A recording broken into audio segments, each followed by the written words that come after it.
seventh day of the week. Right? We want to thank the Lord for allowing us that opportunity to worship Him in spirit and in truth. Right? I want to thank Him also for saving us from great deception. Right? Because deception is throughout the earth now. Right? So we want to thank Him for that. Because the word, to be able to hear it and understand the word truly is a blessing. That's the real treasure. We almost won. We just got to keep pushing, keep striving. We on the right track, right? So with that being said, the title of today's message is Put Away Your Idols. Idolatry Destroys. Put away your idols. Idolatry destroys. Right? Once again, put away your idols. Idolatry destroys. What you mean destroys, Brother Al? Idolatry destroys the soul. Through idolatry, the Lord said you estranged from Him. It's the number one commandment. One of the major commandments that cause desolation. Right? And the reason why we're going over because it's still prevalent today. You know, the Bible says that it was war waged against the saints. And they were going to be overcome. Right? And idolatry is a major way.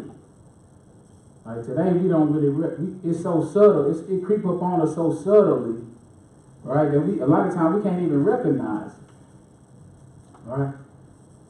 But it's damaging to the soul. It's damaging to your spiritual man. If you find yourself in a war with whatever it is you entangle with and dealing with the Lord, that's idolatry. But like we say, today it comes in the forms of, since we can't recognize it, let's go to Genesis 3:1. I'm going to show you why. Well, today it comes in the form of cars and clothes and jobs and houses and shoes and superstars and holidays and sports and beauty pageants and other things that you desire and seek after with an obsession. Right? You love it more than you love God.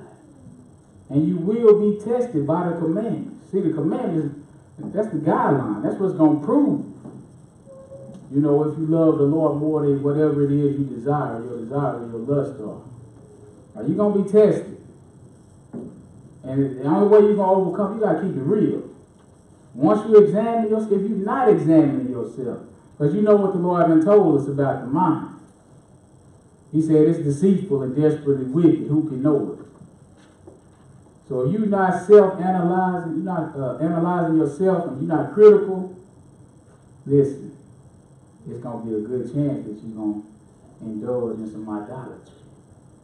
And it's going to grow and it's going to spring. You can start up small, but it's like a seed being planted. It'll grow and fester, blossom and bloom. Right? Idolatry is prevalent in the church, and the church don't even talk about it. Especially the regular Christian church. That's all they do is serve idolatry. They got a God for every month, plus some during a couple of them during the months. Right? Huh? They don't realize that these holidays are based on idolatry. The worshiping of other gods.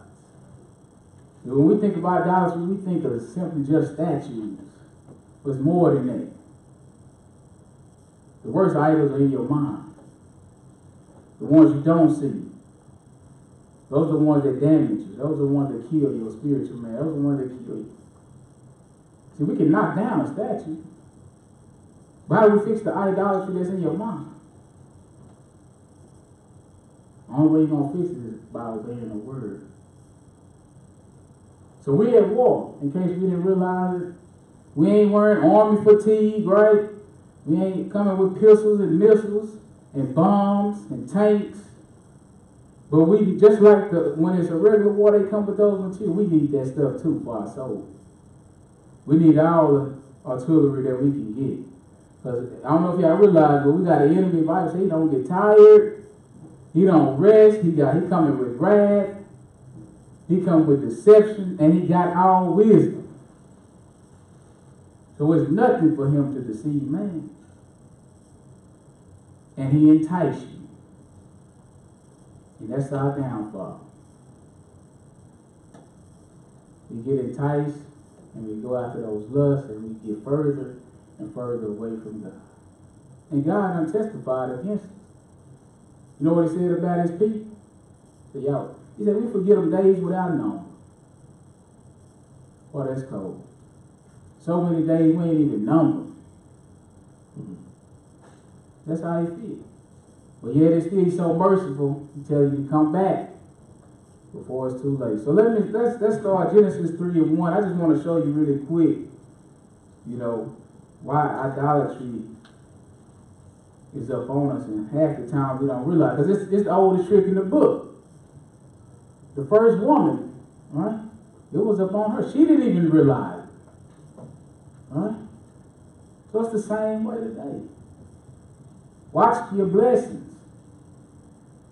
Every blessing that you encounter is not a blessing from the Lord. Some blessings take you away. That ain't a blessing. Right? But this is Genesis 3, verse 1. Hearken to the scripture. And the serpent was more subtle than any beast of the field which the Lord God had made. So subtle, serpent. We know that's the devil. We know that's Satan. And he comes with deception. He comes with trickery. He's very cunning.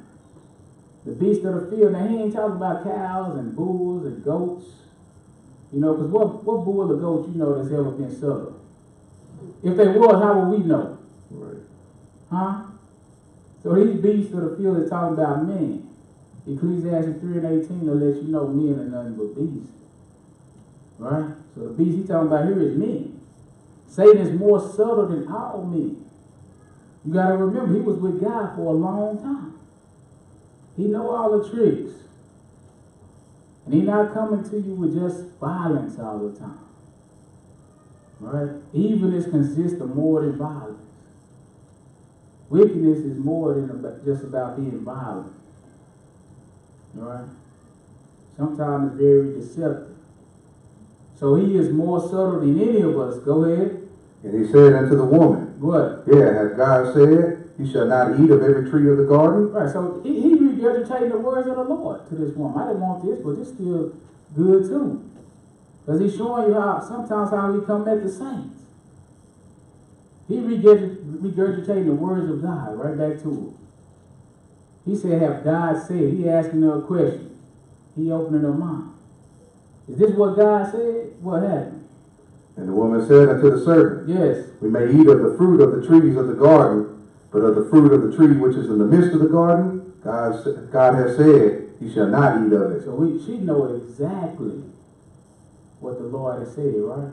But yet and still, she's giving her ear to someone else. She's eating from the tree of knowledge of good and evil, which the Lord commanded them not. So the knowledge ain't a problem. It's the obedience. Or it's the discernment. You got to recognize between good and evil. The only way to do that, he said, is to have your spiritual senses exercised. You got to go through some tests. Right? You got to be able to recognize when wickedness is upon you.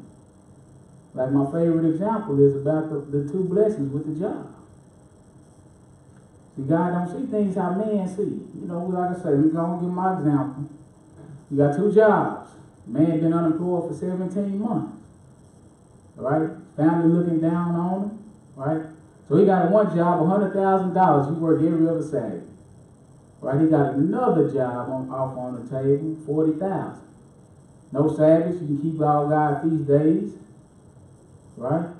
Now, which one would you consider to be the blessing? See, a lot of men will take that 100,000. The Lord done bless me, but that's not how God blesses. He don't give you a blessing which causes you to break the commandments, no matter if it's only for a minute. He don't bless like that. The Bible says every good and every perfect gift come down from the Father of lights. So his gifts are going to be good and perfect. You'll be able to keep all his commandments, his laws, his statutes, his judgments once he bless you. The Bible says his blessings don't cause sorrow. Right? So when he give you a blessing, you gonna know it's gonna be good. You'll be able to keep the commandments also. Because God don't see things the way man does. But if you're not exercising your discernment, you won't be able to. You'll think that $100,000 because it's simply more money, right? That that's a bigger blessing and that's from the Lord. Now looking at the spiritual side, well, this caused me to break the command. That's sin. So God don't give me a blessing that caused me to sin? Not at all. Not even a little bit. Discernment. That's what it's going to take to recognize idolatry this day and age. That's why most Christians can't realize that the holidays are idolatry. Some of them because they don't do the research, right? But the ones that do the research, you know what they say? Oh, I ain't doing it for that. I'm doing it for the kids. You can't change the reason something been invented. You can't change it. You doing it. You just don't know you've been deceived. Satan has crept upon you with the subtlety to keep you in idolatry. Keep you estranged from the true and living God. So that way people don't end up knowing who he truly is. Right? But 2 Peter 1 verse 10. I know we know this.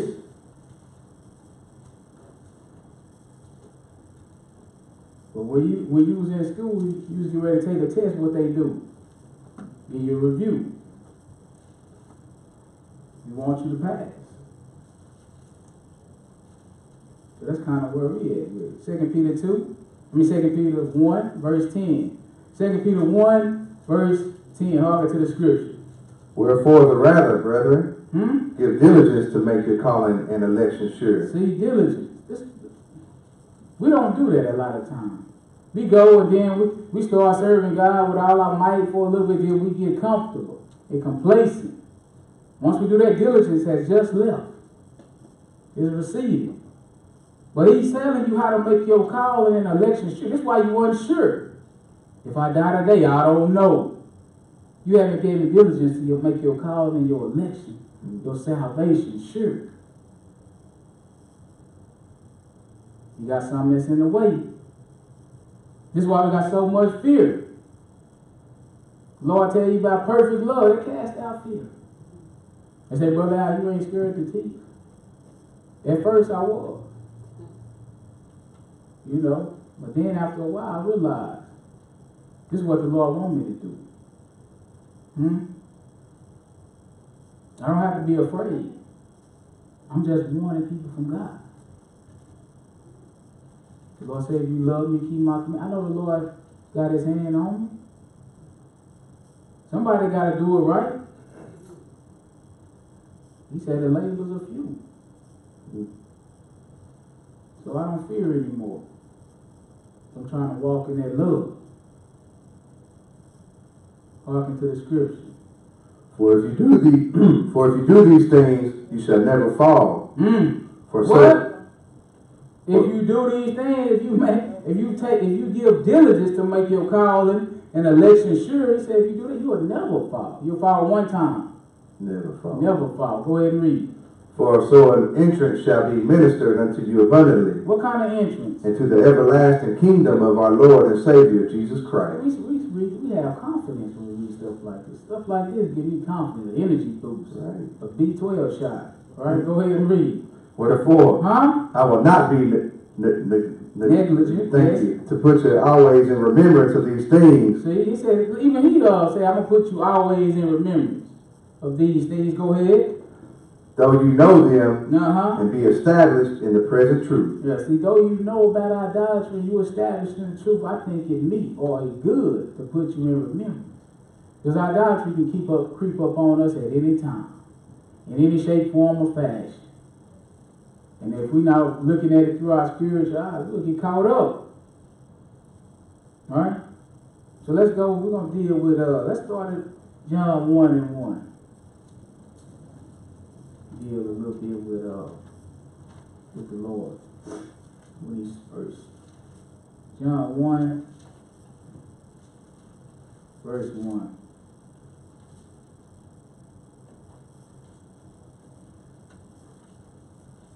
Hearken to the scripture.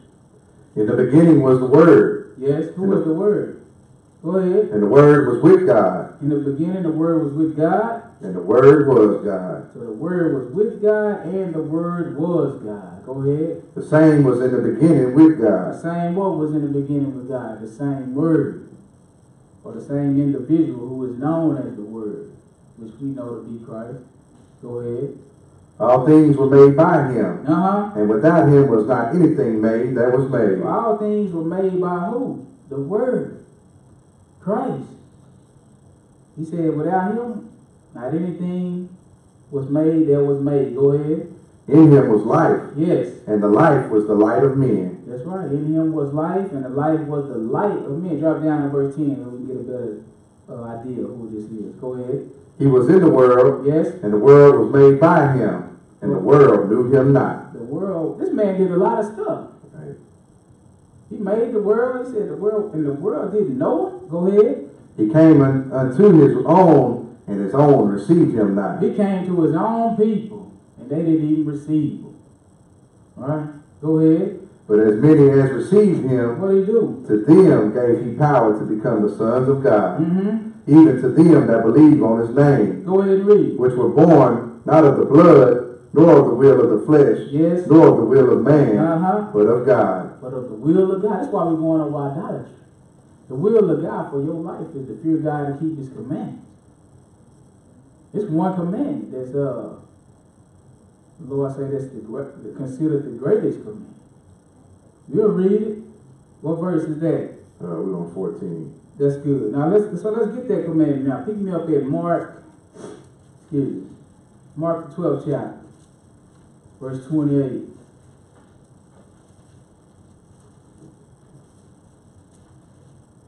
So we know the Lord made man in his image, right? This is why we don't have to set up idols and statues and that type of thing. We made in the image of God. Now, idol is something you set up as a representation for God. It's supposed to represent, for instance, praying hands or a cross. People wear that on their neck to what symbolize what? I'm a Christian, or I believe in God, right? But the Lord said you don't have to do that. I already gave you man in my image. You don't need to make no images. All you need to do is look on your brothers and sisters who made in the image of God. But you ain't never ever seen them. This is why I tell you don't do it, but we'll read it in a minute. But first, let's get this, one thing at a time. Mark 12, verse 28. Hearken to the scripture. And one of the scribes came, and having heard them reasoning together, that perceiving that he had answered them well, asked him, What? which is the first commandment of all? That's right.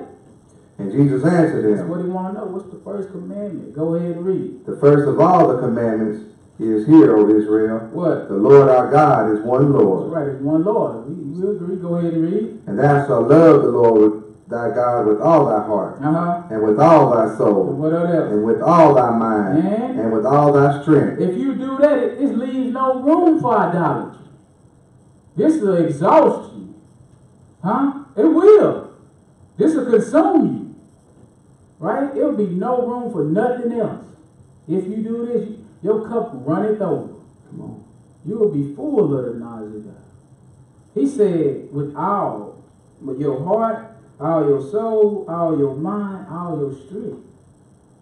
He telling you what it's going to take. Just the ingredients for overcoming the world. It's going to take every last one of these things. You got some strength left, you ain't do what he said right here. He said you need all of it. You want all your heart, that's your mind. See, because the idol can be set up in your mind. Those are the most dangerous ones. And how do you know if it's an idol? If you going back and forth, if you'll do that before God's commandment, God's commandment tell you not to do it, and that's your idol, you're gonna go after that idol. You're gonna push the Lord's commandment to the side. Because you got more love for that. That means you in idolatry. And it's a punishment. But go ahead and read, brother. This is the first commandment. This is the first commandment, And the second is like, namely this. what you talking about? Thou shalt love thy neighbor as thyself. Yes. There is none other commandment greater than these. Does that mean it's only two? No, sir. No, that means the 10 summarize it, these two commandments engulf all the 10. The first 4 commandments teach you how to serve God in spirit and in truth. And the last 6 teach you how to deal with man. Alright? That's why I tell you this. Go ahead. And the scribe said unto him, What happened? Well, master, thou hast said the truth, for there is one God, and there is none other but he. That's what we need to know that. There's only one God. Ain't none other than he. I'm going to let him tell you himself in a little bit. But go ahead. And to love him with all our heart. What else? And with all the understanding. Uh-huh. And with all the soul. See, that's your mind. With all the understanding, because you get understanding in your mind, right? And with all your soul. And with all the strength. Yes. And to love his neighbor as himself. What's all of this about? Is more than all whole burnt offerings and sacrifices. That's what you offer for sin. So you keep this. It's more valuable to you. It's better than all burnt offerings and sacrifices for sin. Go ahead and read. And when Jesus saw that he answered discreetly, he said unto him. Look what he said. Watch this. Go ahead. Thou art not far from the kingdom of God. You almost got it. You right at the door. Go ahead. And no man after durst ask him any question. They don't have to. That pretty much settles it right there. You right at the door. All right, let's go look at them commandments real quick. Exodus 20. We're going to breeze through them. We ain't going to jump around. We ain't going to get them all. We can read them on our own. They're going to stay in Exodus 20th chapter. Verses 1 through 18. Whenever you want to read them, they'll be there. I'm just saying they ain't going to go nowhere, though. You know he did write them in stone now. Come on. They cemented. Get it? But anyway, verse 1. They don't like it.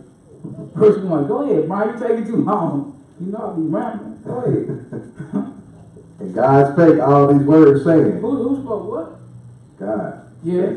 I am the Lord thy God. What about it? Which have brought thee out of the land of Egypt. That's right. Out of the house of bondage. Out of the house of bondage. Go ahead. Thou shalt have no other gods before me. That's number 1. Thou shalt have no other gods before me or except me. All right, go ahead. Thou shalt not make unto thee any graven image. Because I already know, once you get another God, since it ain't none but me, you're going to have to make an image. Nobody knows what your God look like. You done made this God up. You're going to have to make an image. Whether it's in your mind or you make a physical image, a statue, a figurine, whatever the case may be, a picture. You're going to have to do that. Because you done made this God up. He ain't real. You got to make him. What that sound? Go ahead. Or anything likeness of anything that is in heaven above. Yes. Or that is in the earth beneath. Because the Lord is teaching us how to deal with him, right, with these first 4. Now this is what I don't want you to do. Go ahead. Or that is in the water under the earth. Yes. Thou shalt not bow down thyself to them, nor serve them. Yeah, that's what you're going to do. Once you make the little statue, you already done made the God. You created him. You done gave him an image. Right? So what's the purpose of all that? So you can bow down and serve him and worship him. Go ahead. For I, the Lord thy God, am a jealous God. Yes. Visiting the iniquity of the fathers upon the children unto the 3rd and 4th generations of them that hate me. What about the ones that love me? Go ahead. And showing mercy unto thousands of them that love me and keep my commandments. That's right, verse 8. Remember the Sabbath day to keep it holy. So I already know. If you don't keep the Sabbath, I already know you got another God from the one that's in the Bible. Was he teaching you how to properly serve and worship him? The Sabbath day is in it. There's no way around it. Right? You can't miss it, right? Go ahead to verse 13. Thou shalt not kill. Go ahead. Thou shalt not commit adultery. Right. We understand these, in the simplest form. We get it. Right? We know these are good. Right? But you got to remember, it's in the same category as the Sabbath. So if you don't believe the Sabbath, you don't believe thou shalt not kill, thou shalt not commit adultery, you don't care about honoring mother and father. Because I already know once you break one, you break them all. You just got to be put in the right situation. I already know that. Go ahead and read. Thou shalt not bear false witness against thy brother, neighbor. I already know you'll do that. If you're a Sabbath breaker, anything goes for you. It seems simple, but you just need the right situation. Go ahead. Thou shalt not covet thy neighbor's house. Yeah, I know you'll do this.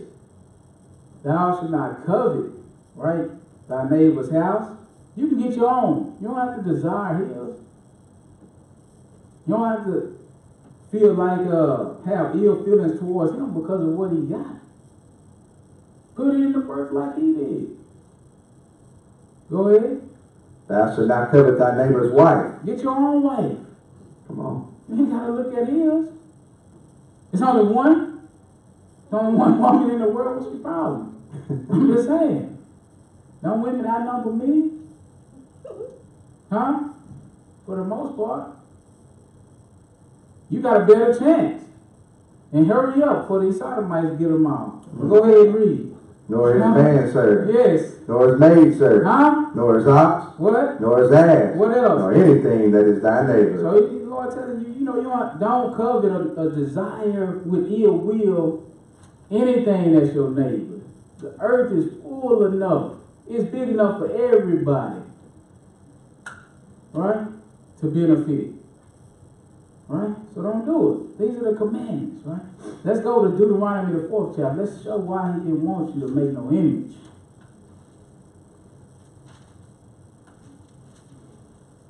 See, we so far away from the commandments now as the church. We can't recognize idolatry. We can't recognize, really, thou shalt not steal, kill, or commit adultery. Definitely can't recognize covet. We in bad shape. But the Lord is coming back. These commandments still on the table. You don't have to stay in that condition. Verse 1. This is Deuteronomy 4, verse 1. Hearken to the scripture. Now therefore hearken, O Israel, For what? unto the statutes and the judgments which I teach you, for to do them, that you may live and go in and possess the land which the Lord God of your fathers giveth you. That's right. So the Lord got Israel in the wilderness, right? Check it out. He done took them out of bondage. He got them in an intimate place with him and them, where he can teach them. It's hard to deal with the Lord. Just like today, it's hard to deal with the Lord when you're in bondage. And you in bondage from 9 to 5. They was in bondage too. That's why you can tell. That's why, they saw the Lord do all those miracles. Yeah, I see you turning that water to blood, but in a few minutes, once it go back clear, them Egyptians are going to come with that whip. Right? I can't really focus on you because this bondage is over my head. So he took that excuse away. He got them in a place where they have no excuse. And now he said, O Israel, he said, hearken, O Israel, to the statutes and judgments which I teach you. The Lord is teaching us this. Go ahead and read.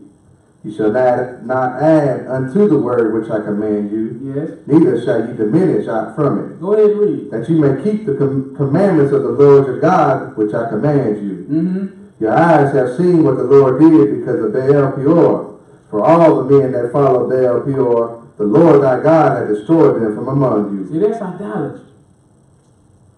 Baal Peor, Numbers the 25th chapter, right quick. Hold your spot. You finna see what the Lord did to those who serve Baal Peor. See, this is spiritual idolatry. Numbers 25 and 1. Numbers 25 and 1. Hearken to the script. And Israel abode in Shittim. And the people began to commit whoredom with the daughters of Moab. See, whoredom, that's spiritual idolatry, or fornication, right? But who you say? Go ahead. The daughters of Moab, yeah. And they called the people unto the sacrifices of their gods. See, they already had their gods set up. I'm pretty sure they had a day set up to worship and serve them. They had sacrifices set up, right? Just like December 25th.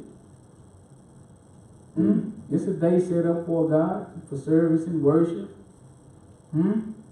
It's the same thing. Go ahead. And the people did eat and bowed down to their gods. I thought we just read not to do that. Go ahead.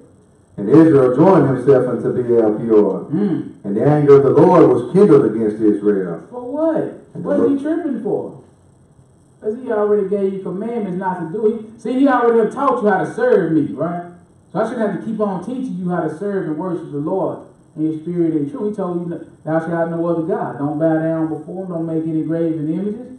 Right? So this is what they went out and did this with the swiftness. Go ahead. And the Lord said unto Moses. So once again, knowledge is not the problem. They understand clearly what the Lord has instructed them in regards to idolatry, spiritual whoredom, and fornication. Yet, and still, they go out and do it anyway. Go ahead. Take all the heads of the people and hang them up before the Lord against the sun. What? This the reward. This is what idolatry looks like. This is what the end of. It's the end game for idolatry. Behead them. Hang every last one of their heads up before the sun. Go ahead. That the fierce anger of the Lord may be turned away from Israel. Didn't he tell you I'm a jealous God? Huh? These people made up Baal Peor. These people made up a day to serve Baal Peor. They made a statue. They just came up with something most likely. Right? The Lord already told you don't do it. So he said, behead them. I'm a jealous God. Every last one of them that join themselves to Baal Peor, then my anger will be appeased. Right? Go ahead. And Moses said unto the judges of Israel, slay you every one his men that were joined unto Baal Peor. See, you operate in the flesh, you can't do it.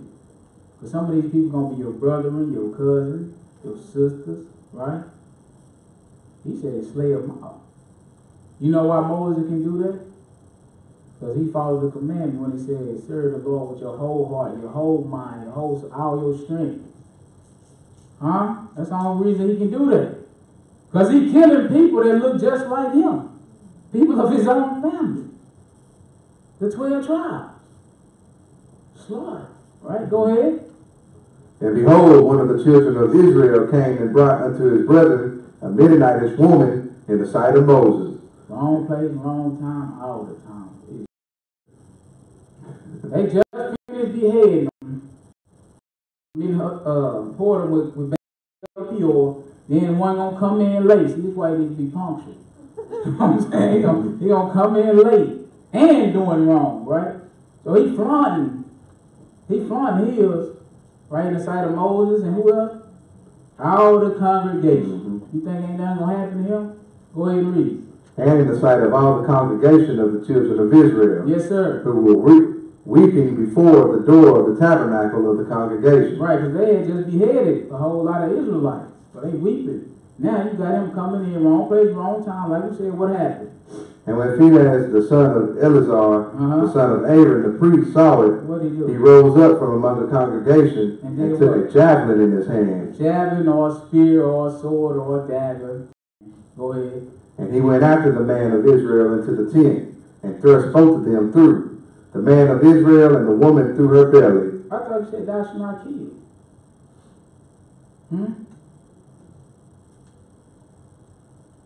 Is Phinehas in violation? He killed him. How can Phinehas be justified? Because this ain't innocent blood. These people's sin was upon them. They had to bear their own iniquity. They was committing idolatry. Their blood ain't innocent in the sight of God at this point. You broke the first commandment. The punishment is death. That's how he can be justified. Somebody got to execute the punishment.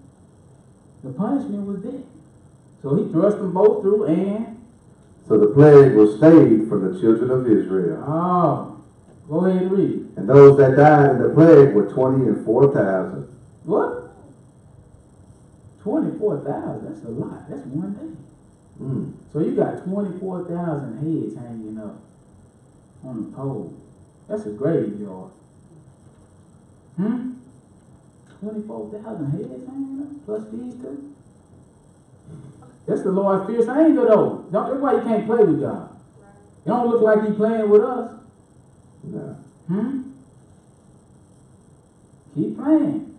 We're gonna run out of time. We keep playing. It's gonna be like, you know how when you get to the end of every game, what do it say? Game over. This is what it's going to be. Go ahead and read.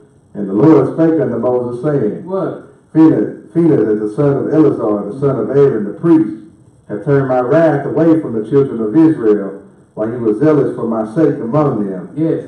That I consumed not the children of Israel in my jealousy. So that was a good work in the sight of the Lord, right? That was he was executing the wrath of God. Go ahead. Wherefore say, Behold, I give unto him my covenant of peace. And he shall have it. How long? And his seed after him. For what? Even the covenant of an everlasting priesthood. Why would he do that? Because he was zealous for his God and made an atonement for the children of Israel. See, when you love God with your whole heart, mind, and soul, zeal is just the territory. You need zeal. That's going to help you not transgress. Huh? You need zeal and enthusiasm. Because the Lord told you in Deuteronomy 28, because you didn't serve me with joyfulness of heart. You're going to serve your enemies. You need enthusiasm. God loves it. He's not just no, monotone, boring, bland face. No. The Lord got emotions too. He loves zeal. All right, go ahead. That was slain. No, that's good. We read enough. Let's go back to where we were Deuteronomy. We don't need to know their name. You know what happened to them. Pick him up at verse 3 again. So that's what he's talking about when he say you saw what happened to them in Baal Peor. Go ahead. Your eyes have seen what the Lord did because of Baal Peor. Right. For all the men that follow Baal Peor, the Lord thy God had destroyed them from among you. That's right. He couldn't let them, not one of them escape. Right? The Lord destroyed them. You see what he said? The Lord, the God destroyed them. Go ahead. But ye that did cleave unto the Lord your God are alive, every one of you this day. Because they didn't commit idolatry. Right. That's the only reason they were saved alive. Because you saw 24,000. Alright? So these ones didn't. Go ahead. Behold, I have taught you my statutes and judgments. Yes. Even as the Lord my God commanded me. Go ahead. That you should do so in the land whether you go to possess it. Keep therefore and do them. For this is your wisdom and your understanding in the sight of the nations. Right. Which shall hear all these statutes and say, surely this great nation is a wise and understanding people. Go ahead. For what nation is there so great who had God so nigh unto them? The only way God can be close is if there ain't no false gods with him. Which, if you got false gods, he's not going to have any kind of agreement with that. It ain't going to be, I serve God and Baal Peor. It's nothing, no. You got to make your mind as either or. Because as long as you serve Baal Peor, you can't serve two masters. He told you that. You're not serving God. Go ahead. As the Lord our God is in all things that we call upon him for. That's right. Let's drop down to verse 15. Go ahead. Take ye therefore good heed unto yourselves. For what? For ye saw no manner of similitude on the day that the Lord spake unto you in Horeb out of the midst of the fire. That's what we was reading about in the 20th chapter of Exodus when the Lord came down to give the commandments. He said, the Bible didn't say we saw how he looked. He said, you saw no similitude when he came down. You don't know what he looked. You just heard the voice. Go ahead. Lest you corrupt yourselves and make your graven image. See? Go ahead. The similitude of any figure. Like what? The likeness of male or female. The likeness of any beast that is on the earth. Right. The likeness of any winged fowl that flieth in the air. What else? The likeness of anything that creepeth upon the ground. The likeness of any fish that is in the waters beneath the earth. So we just take a minute and pause and reflect on what we see in society today. We know for a fact that the world didn't listen. Because you got images of white Jesus, you got images of black Jesus, you got all kind of idol gods with animal heads and fish god symbols and praying hands and turtle doves. Right? We have all of these things as representation. Right. Huh? But when the Lord came down and gave them commandments, he didn't come down as a fish. He didn't come down as a star or the sun or, you don't know what he looks like because you didn't see. That's why he told you, don't do it. As if telling you not to do it wasn't good enough. Now I got to explain to you on top of telling you. This is how hard-headed man is. Right. I got to explain to you on top of that why not to do it. All right, go ahead. Unless thou lift up thine eyes unto heaven, and when thou seest the sun and the moon and the stars, even all the hosts of heaven, what? Shouldest be driven to worship them and to serve them, which the Lord thy God hath divided unto all nations under the whole heaven. That's right. There's no need for you to serve the sun, moon, and the stars. The Lord has given those to everybody on the earth to benefit from. All right? But people still astonished. We got a lot of sun worship going on. We got a lot of lunatics. We got a lot of star worship. Everything that the Lord commanded us not to do, we in it. Right? What he told you don't do because you saw no similitude. You got stars of David, so-called, running around. You know that ain't the Star of David, but everything that the Lord told you not to make, the world has done it. This is just the physical ones that we can see. But along with these physical ones come a doctrine. It come a teaching. It come a day. See, we know Christmas is set up based off sun worship. Because nobody in their right mind will worship the sun knowing it. But when Satan is more subtle than any beast of the field, and you don't go behind him and check, out of the words of truth, it's going to be easy to fall in that deception. All right, go ahead. But the Lord hath taken you and brought you forth out of the iron furnace, even out of Egypt. That's what he's going to do for you if you keep his commandments. You'll be separate from everybody else. He'll bring you forth. Everybody around you be indulging in wickedness and evil. You will be separated. Go ahead. To be unto him a people of inheritance, as you are this day. Furthermore, what? The Lord was angry with me for your sake. Yes. And swear that I should not go over the Jordan, and that I should not go in unto the good land, which the Lord thy God giveth thee for an inheritance. That's good. Go to Ezekiel the 14th chapter. Ezekiel the 14th. So that was idolatry in a physical sense. Let's see what the Lord say about it on a higher level. Ezekiel 14, we'll start at verse 1. Ezekiel 14, we'll start at verse 1. Ezekiel 14 and 1.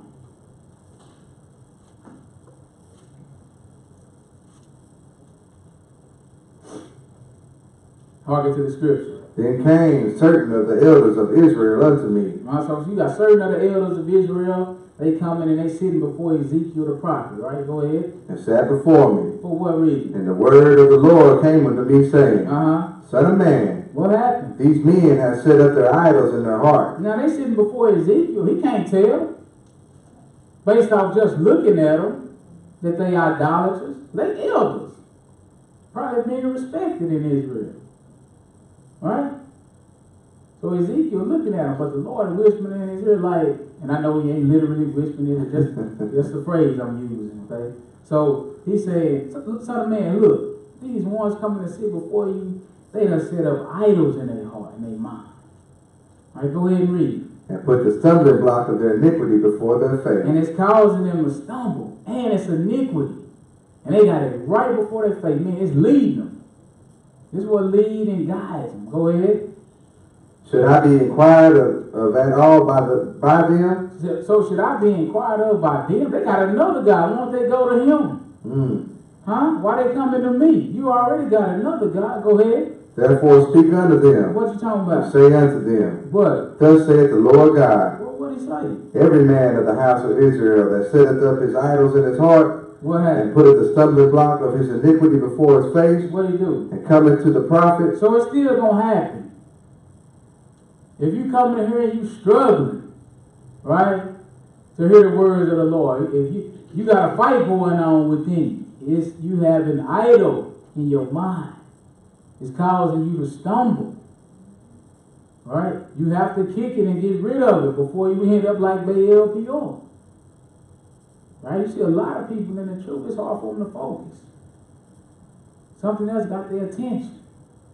Something else is bigger than God in their mind. That's a bad spot. Go ahead. The Lord will answer him that cometh according to the multitude of his idols. So you're not gonna hear a word from me. I'm gonna answer you according to your idol. But basically, whatever it is that's just taking you away, that's he gonna answer, or that's what he gonna use to get at you. It's gonna ultimately be your demise. If you don't repent and get it under control, it's gonna destroy you. Just like it destroyed the ones that joined themselves to Baal Peor. So whatever it is that you join yourself to, that keep you away from God, it's going to destroy you. That's how he's going to answer you. It's going to destroy you to the fact it'll be subtle. You will think I'm serving God and this. Well, you won't even think I'm serving this. You're going to think I'm just serving God. But it's not going to be like that. Because in all actuality, God is secondhand. Because when the test came, the commandments came to prove you, you broke them. Prove it that you indulging in idolatry. Go ahead and read. That I may take the house of Israel in their own heart. Why? Because they are all estranged from me through their idols. See? That's what keeps you estranged from God. Your idols. Idolatry destroys. It kills. Go ahead. Therefore say unto the house of Israel. What should I say? Thus saith the Lord God. Go ahead. Repent. Yes. And turn yourselves from your idols. So now is the Lord just doing it with, is he not giving you a chance or opportunity? He is. He's saying repent. Turn every last one of you from your idols. Go ahead. And turn away your faces from all your abominations. That's right. And look at it. Some of us more than one. This thing ain't got real plural. It's multiple. He said, turn your faces away from all your abominations. So some of us got more work to do than others. But yet and still it can be done. Go ahead. For every one of the house of Israel, or of the stranger that sojourneth in Israel, which separated himself from me, and setteth up his idols in his heart. See, you separate yourself from the Lord. You left him. He didn't leave you until you left him. Go ahead. And put the stumbling block of his iniquity before his face. See, that's what you went after. You went after the stumbling block of your iniquity. Hearken to the scripture. And coming to a prophet to inquire of him concerning me. The Lord will answer him by myself. Like what? And I will set my face against that man. This is how he answering you. I will set my face against that man. Go ahead. And will make him a sign and a proverb. And I will cut him off from the midst of my people, and you shall know that I am the Lord. He did this to Judas. Judas had an idol. Money or wealth or man. He loved that more than God. It was with him. Face to face, hand to hand, man to man. He betrayed him. Because the love he had for that money was more than the love he had for God. And guess what happened? He ended up destroying him. And guess what else? That man is a proverb and a byword. 2,000 years later, we still talking about it. I'm just saying, that's a long time. All right? Back me up real quick. 2 Chronicles 15. But most Christians don't even know this right here, that once you forsake the Lord, that he's not going to be with you regardless. But this is what they teach you. He with you regardless of what you do. That's not the case. But I ain't going to say, I'll let the Lord tell you. All right, this is verse 2. This is 2 Chronicles 15, verse 2. 2 Chronicles 15, verse 2. 2 Chronicles 15, verse 2. Hearken to the scripture. And he went out to meet Asa, and said unto him, Hear ye me, Asa. Hear ye me, Asa. Go ahead and read. And all Judah and Benjamin. What you talking about? The Lord is with you. When? All day, every day. When? While you be with him. What? God not with you at the strip club. I'm just saying, I'm just gonna keep it real. I'm just saying, God ain't with you throwing hunters and making them know. He's not with that. You could have took them hunters and helped out somebody that's in need. God not with you on a Saturday at the college football game. God not with you at the birthday party on a Saturday. A man come in there shooting and you get hit. Don't cry to God. He said call out to your God. God not with you at the Christmas party on a Saturday. I'm just saying. He's not with you hunting down them Easter eggs on a Saturday. He's just not with you. You done left him. He's a stranger to you through your God. Right? Go ahead. And if you seek him, you got a choice. If you seek him, what happens? He will be found of you. It's kind of sound automatic, don't it? He ain't just gonna let you sit up. You sincere in your heart. You looking for the Lord. There's no way you can find him. He don't do that. If you seek him, he what? Will be found of you. But if you forsake him, he said he's gonna forsake you too. That's right. So you're gonna be out here naked. No covering for your sin. That's a bad state without God in the world. You see how it is without God in the world? It's total chaos out here. It's few gonna be saying, look at the world. This is Saturday. You're supposed to be learning and hearing about God and worshiping and serving and resting. And people just going doing any and everything. Just a regular day to the world. And you know who else is a regular day to? All the Christian churches. Just look where they at. Right outside with the world doing everything the world does. The Christian church is the world. Because they don't remember the Sabbath and keep holy. They don't obey God. Modern day Christianity. Alright? So they are forsaking the Lord. The Lord say, I'll forsake you if you forsake me. Alright? Let's go Psalms 96, verse 1.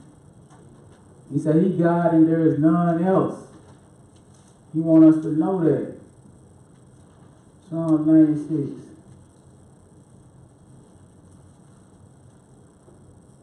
So we can't see them, therefore we don't know how to make them. That's good.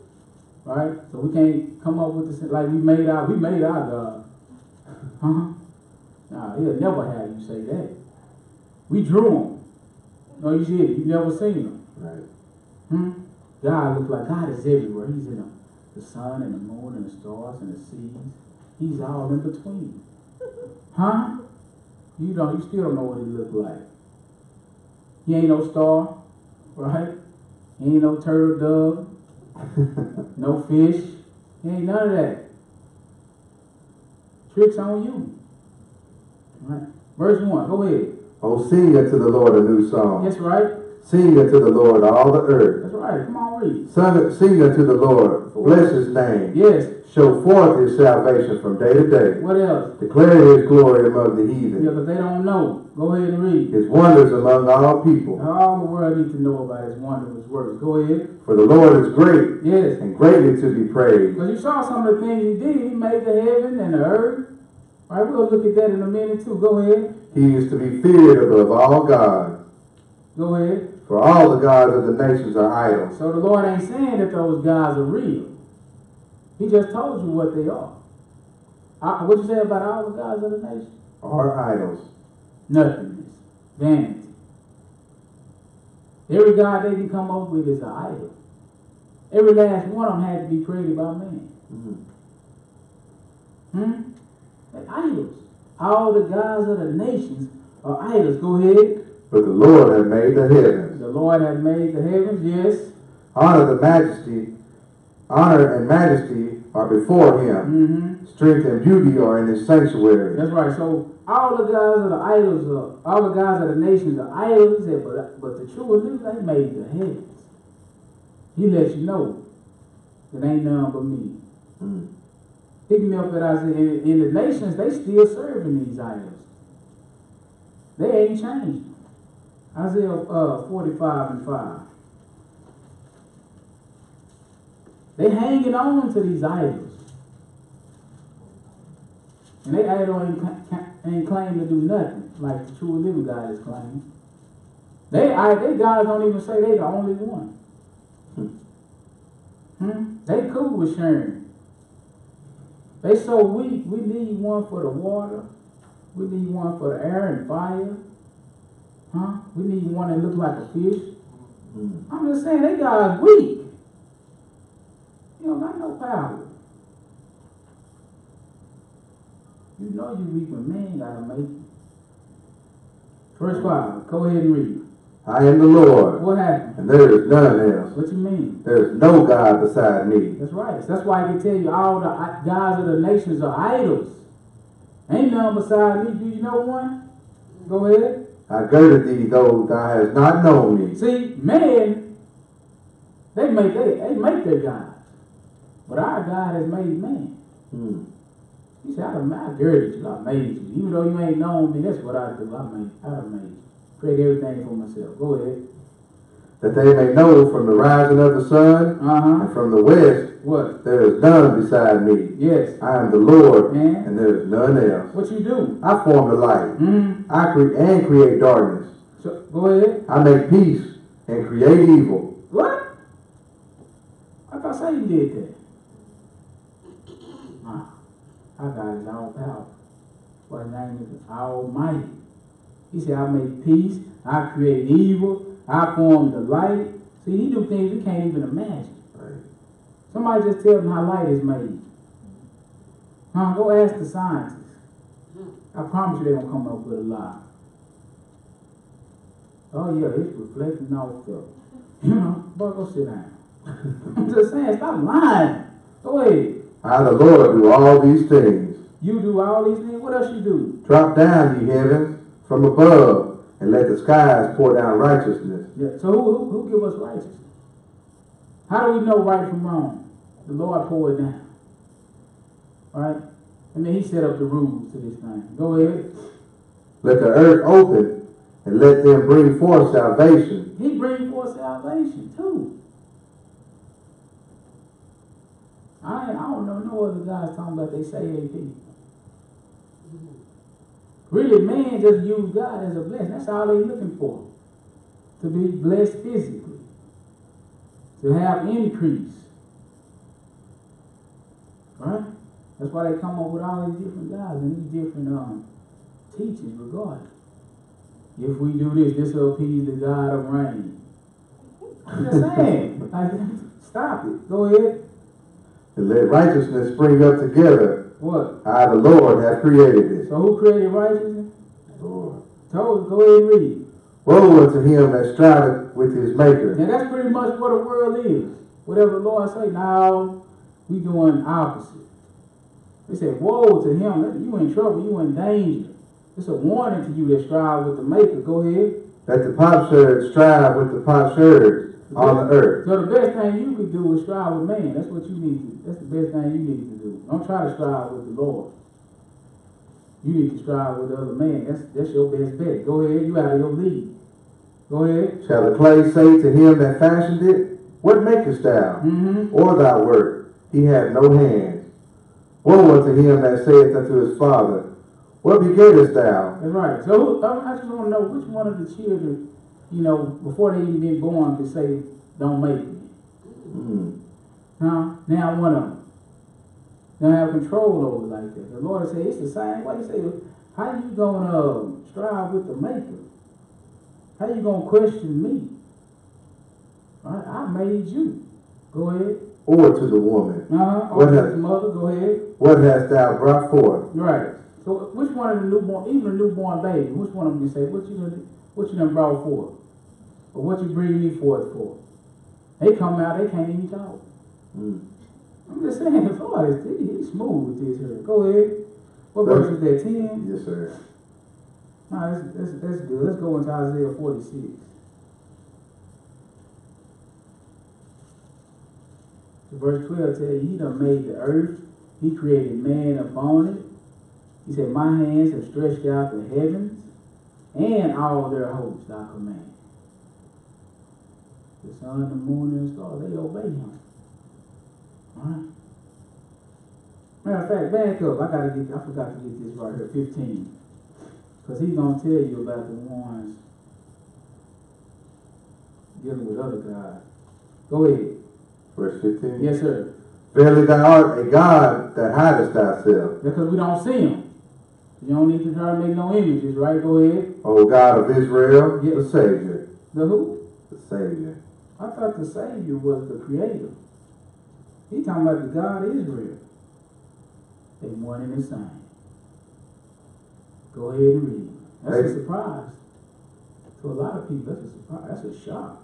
Go ahead. They shall be ashamed and also confounded. Who? All of them. They do what? They shall go to confusion together, that they are makers of idols. The ones that make idols, they're going to be in derision, confused. Go ahead. But Israel shall be saved in the Lord with an everlasting salvation. He shall not be ashamed nor confounded, world without end. That's right. So from the first man to the last man, put your faith in the Lord, it's not going to fail. Go ahead. For thus saith the Lord that created the heavens, God himself that formed the earth and made it. What did he do? He had established it. Yeah. He created it not in vain. Uh-huh. He formed it to be inhabited. Yeah, so don't let nobody fool you. The earth is created to be inhabited. But the end of the world as we know it is going to come. Wickedness is not going to reign forever. It got a time, and it's almost up. Go ahead. I am the Lord, What you do? and there is none else. You know, that's why I can tell you once again, all the gods of the nation, ain't none beside me. When I was up here spanning the heavens and the earth, where was they at? Nowhere to be found. Go ahead. I have not spoken in secret. See, I ain't telling you this in secret. I ain't God is hide myself, hide my words. I want the whole world to know this. Go ahead. In a dark place of the earth. Come on. I said not unto the seed of Jacob. What? Seek ye me in vain. See, that's for you too. He ain't never told nobody to serve him in vain. He ain't never told you to seek him with no reward. It's benefits with this God. Go ahead. I, the Lord, speak righteousness. Yes. I declare things that are right. Uh-huh. Assemble yourselves and come. Draw near together, ye that are escaped from the nations, Yes. that have no knowledge, Uh-huh. that set up the wood of their graven image, Yes. and pray unto a God that cannot save. Oh my goodness. So he don't see it? He see everything. He said, you pray to a God that can't save. You made him out of wood, it's not graven image.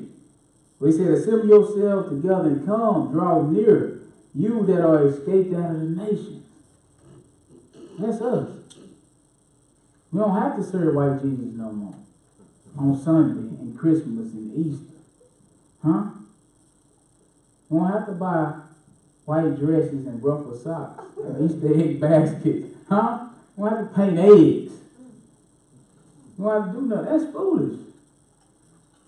I mean, you slave. We don't have to get the little canary yellow suits for the boy. Huh? Patent leather church. We don't have to do that. And grown men still wearing patent leather church. But anyway, keep rolling. Tell ye, Huh? and bring them near. Yeah, let them take counsel together. To do what? Who had declared this from ancient time, who had told it from that time, have not I the Lord? So the Lord can tell you stuff in ancient time, and it's not even come to pass for a long time forward. And it's gonna happen. What verse? Middle of 21. Go ahead. And there is no God else beside me. He's telling us that there's no God else besides me. Go ahead. A just God and a Savior. See, he said I'm a right God and a Savior. Go ahead. There is none beside me. What happened? Look unto me, Well, what? and be ye saved, Who? all the ends of the earth. For I am God, and there is none else. Ain't nobody else can save us. Ain't nobody else can do it. All them other guys gonna perish, and whoever served them gonna perish with them. And if we done got off course, and we served them, we're gonna perish too. Like I said, knowledge is not enough. Just take application. Right? Isaiah 46 and 5 now. But the Lord is just telling you who he is and running down some of the things on his resume. Right? And guess how he made all that stuff? By wisdom. He possessed, so he didn't go just slap the sun and moon stuff. He didn't go just start slapping stuff around. When he put man together, he didn't just slap you up out of clay.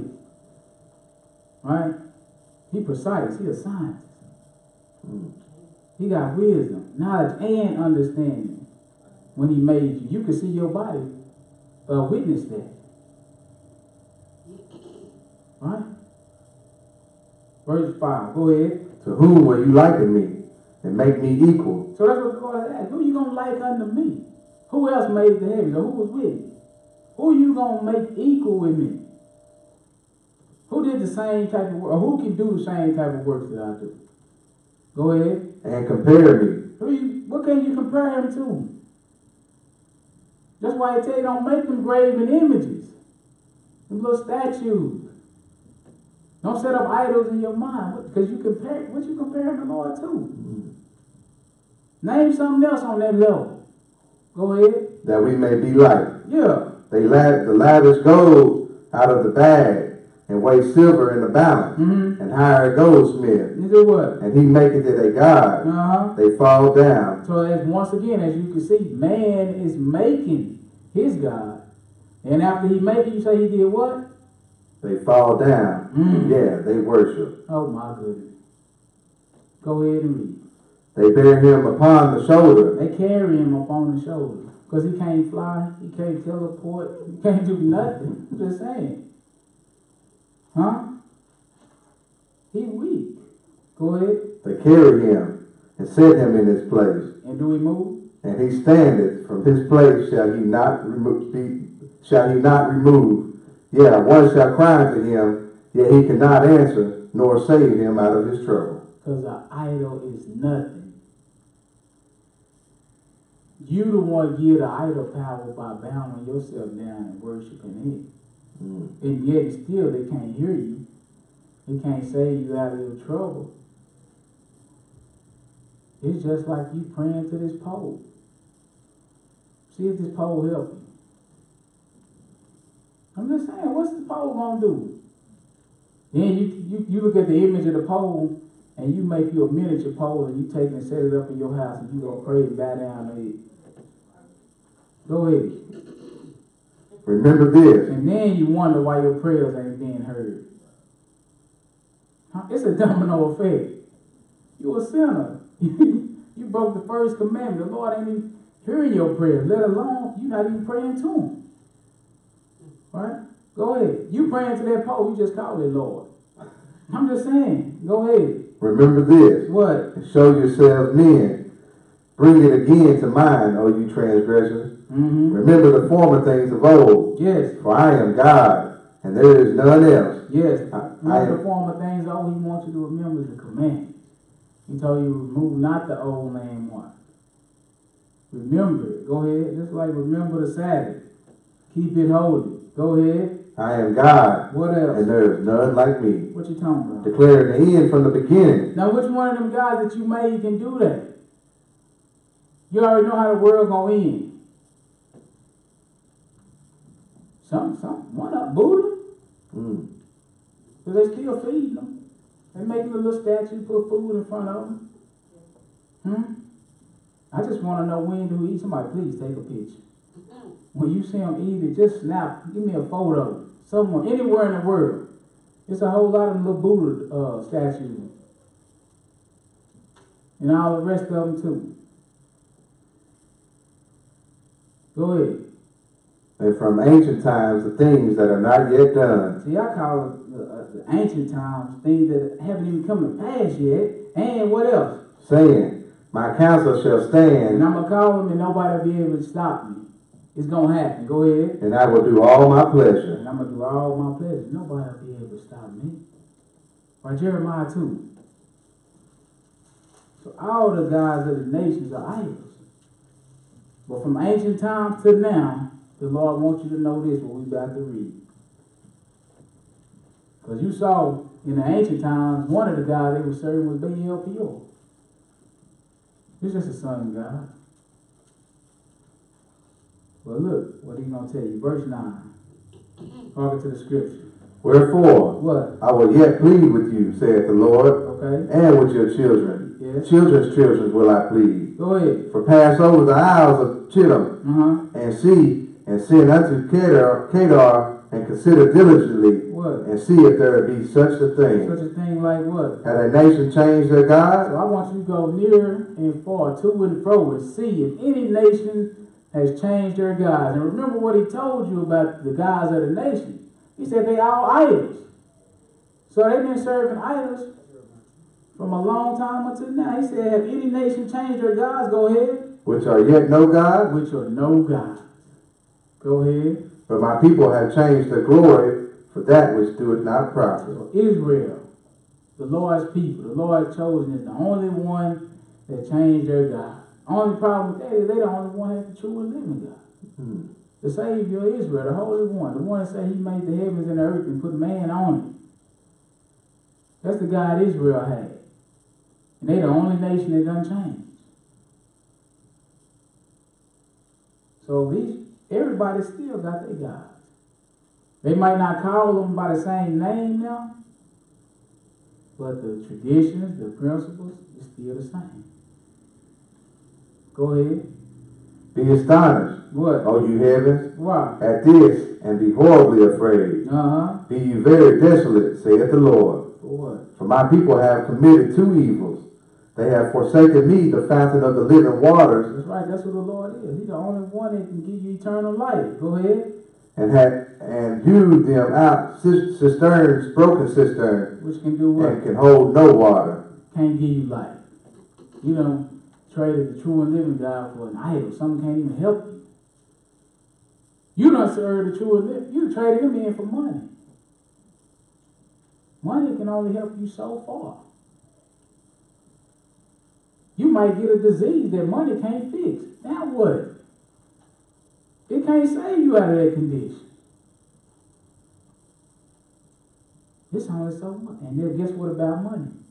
Being printed.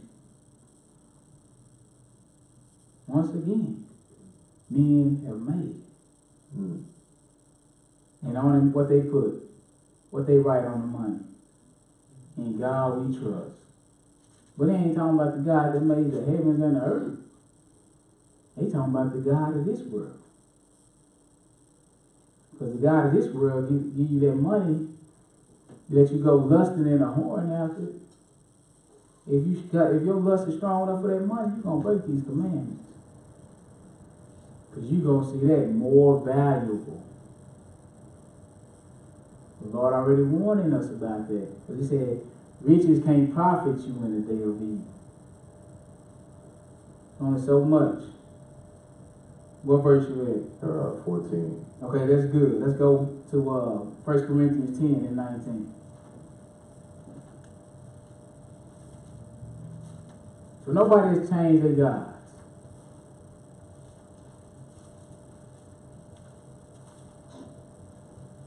Everybody's still serving the same old gods.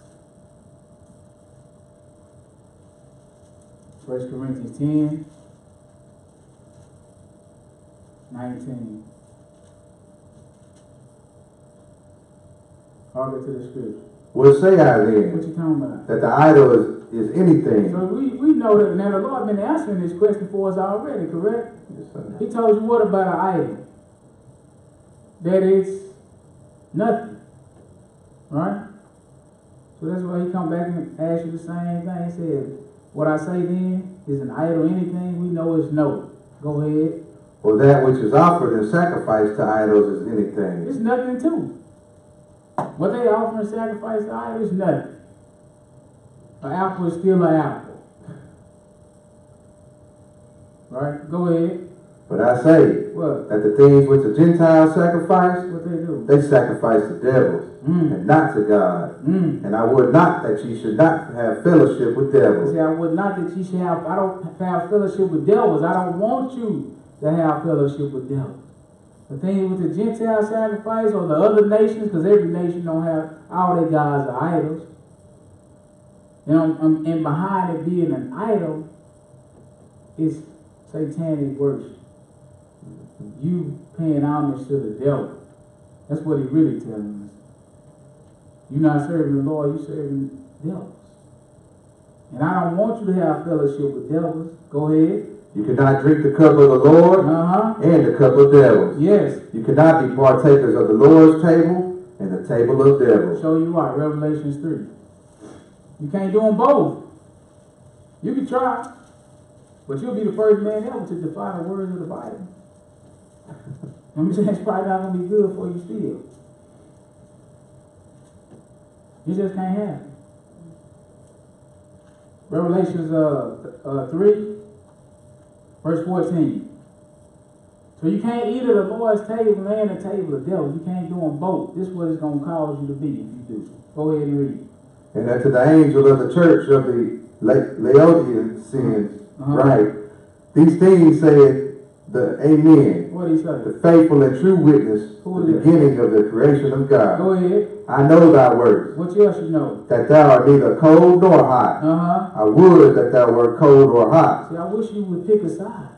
You quit trying to straddle the fence. Right? You need to be cold or hot. Make up your mind. Go ahead. So then, because thou art lukewarm. So okay, I see what you're doing. So because you're trying to play both sides, because you lukewarm and neither cold nor hot, what's gonna happen? And neither cold nor hot, I will spew thee out of my mouth. So you get the same punishment or reward as somebody that's cold. You can't eat from the table of the Lord and the table of devils. You're going to pledge allegiance to one more than the other. The Lord told you, I'm jealous. You saw what he did to Baal-peor. Go ahead. Because thou sayest, I am rich and increase with goods and have need of nothing, and knowest not that thou art wretched and miserable and poor and blind and naked. That's right. So gain is not godliness either. What you think that you say I'm rich and increase with goods, that you straight. Not necessarily.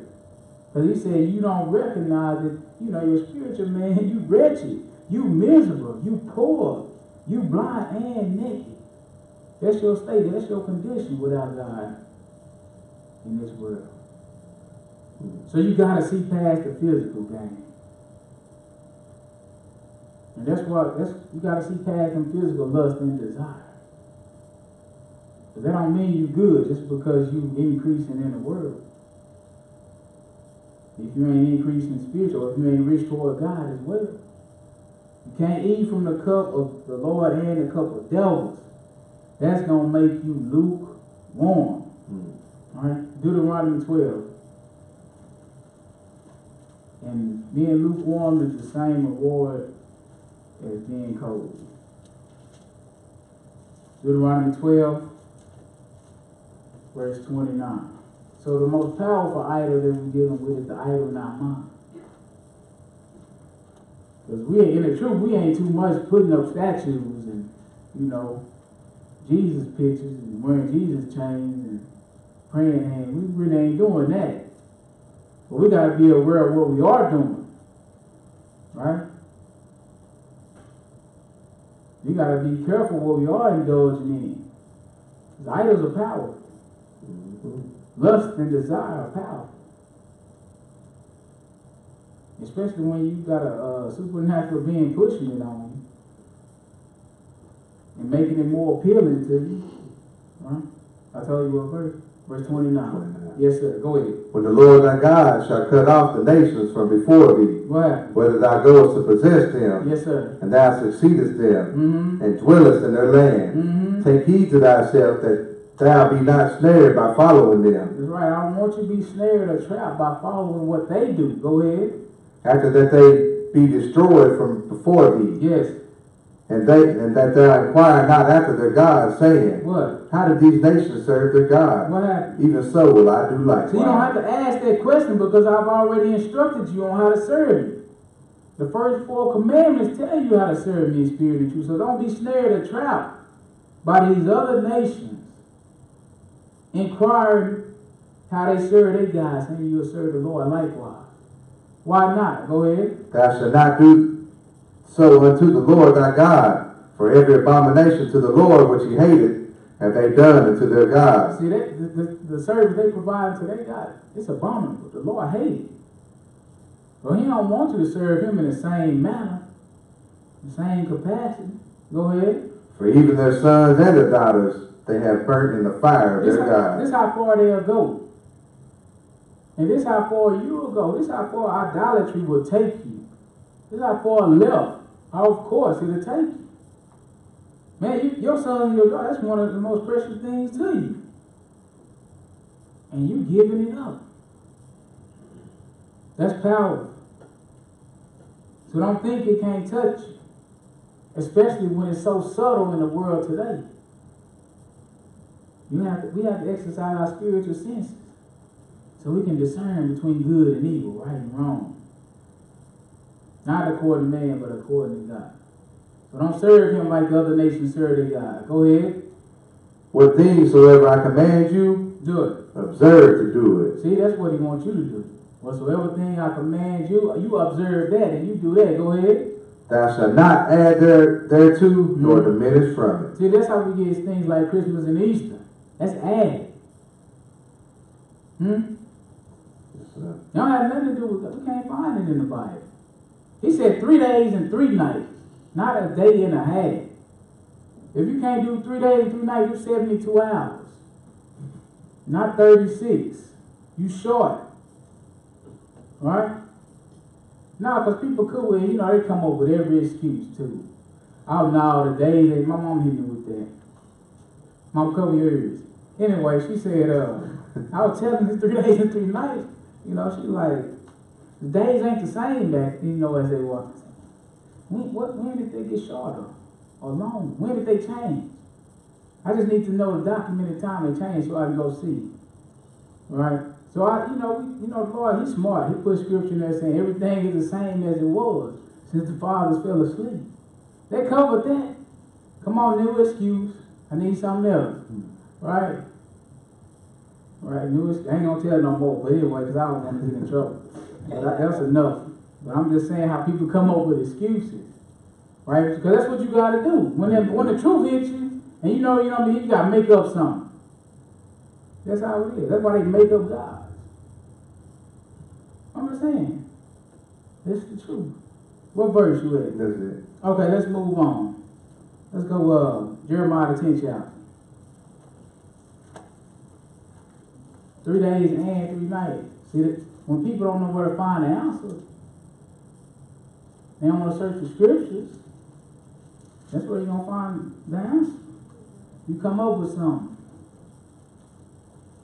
The 7th day is the Sabbath. Oh no, every day is the Sabbath. Tuesday is my Sabbath because I'm off. Well, what chapter and verse is that? Right? They making up stuff. Just come up with something. Pretend. Deception. So don't serve the Lord like the nations serve their God. They lie. Go ahead and read. Verse 1. We in Jeremiah 10 and 1. Jeremiah 10, verse 1. Harken to the scripture. Hear ye the word which the Lord speaketh unto you, O house of Israel. Go ahead. Thus saith the Lord. What did he say? Learn not the way of the heathen. Those are the other nations. Don't learn that way. They're going to pollute you. They're going to bring you into traps. They're going to get you to serve their gods. And their gods are no gods. Right? Go ahead. You out here chasing a lifestyle that you're never going to attain. That's the image you got set up. You're trying to keep up with the Joneses. They ain't even real, most likely. They on videos in somebody else's house and car, laying on somebody else's grass, making snow money. Snow angels out of money. That's somebody else's grass lawn you on. Huh? They got you out here chasing the life. You need to be chasing the Lord. Go ahead. And be not dismayed at the signs of heaven. Yes. For the heathen are dismayed at them. That's why they create gods out of them. They astonished. They attach days of worship. They find out how the sun works and they're astonished. They got to make a doctrine. This is how they prosper. Their crops are growing now. They got to come up with a doctrine. so we can work, we can serve. This is good for us. We're prospering by this. All right, let's call it Sunday. I don't know. All right, go ahead. For the customs of the people are vain. That's right. They worthless. The customs of the people are vain. Go ahead. For one cutteth a tree out of the forest, the work of the hands of a workman with the axe. So that's vanity. And that's an idol. They cut a tree out of the forest. He said that's the work of the hands of the man with the axe.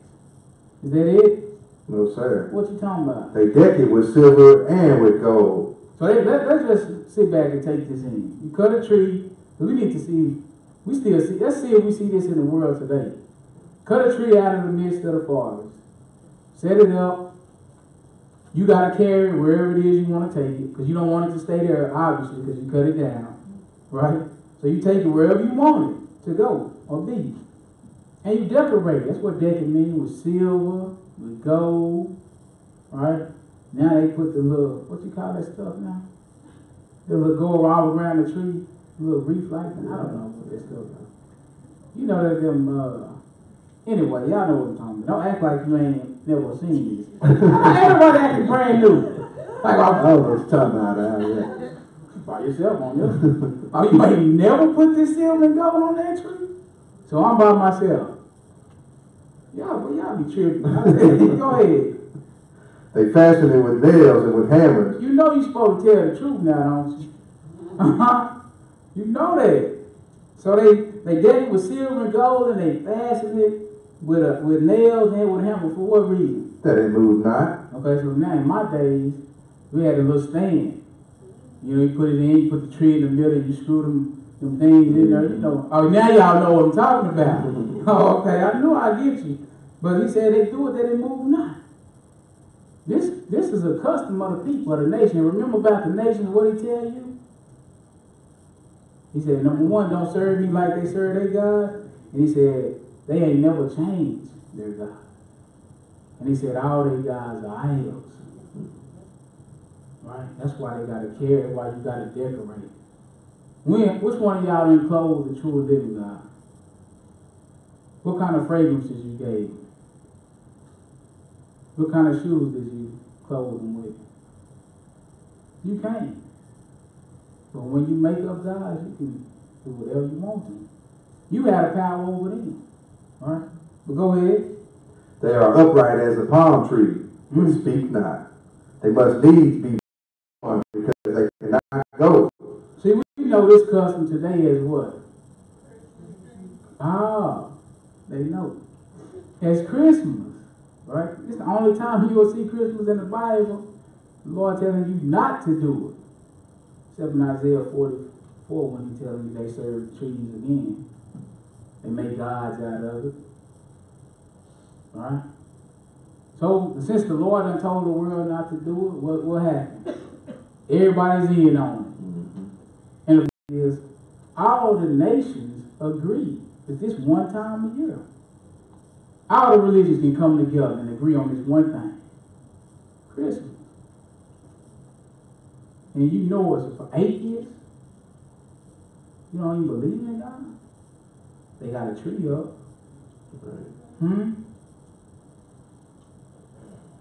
They got a tree up. The whole world. It's an idol. A powerful one too. Right? Go ahead. Be not afraid of them. Yes. For they cannot do evil. Neither also is it in them to do good. They can do nothing. They ain't do good or evil. They just there. Go ahead. For as much as there is none like unto thee, O Lord. That's right, none like the true and living God. That's why I said, who you going to compare me to? You going to make a tree and call it a God? You giving it powers that it don't even possess. Go ahead. Thou art great, and thy name is great and mighty. That's right, man. Come on. Who would not fear thee, O King of nations? Who would not fear the Lord? He's the king over every nation. Whatever he say, go. All right, go ahead. For to thee doeth it appertain. For as much as among all the wise men of the nation, and in all their kingdoms, there is none like unto thee. There ain't none like God. We just don't really realize that. We forget it a lot of times. Our problems even become bigger than God. Which ain't none like. Go ahead. But they are altogether brutish and foolish. What else? The stock is a doctrine of vanity. See? The stock, the idol, is going to come with a doctrine. This doctrine is going to be doctrine of vanity. You can't even save you. He can't save you. He can't help you. He can do nothing. An idol is nothing. But the true and living God. So you got to remember, when you give whatever you give yourself over to, the end game of it is vanity. It's nothing. He can't help you. He can't destroy you. But the one who we neglect, he got all power. See, what these idols going to destroy.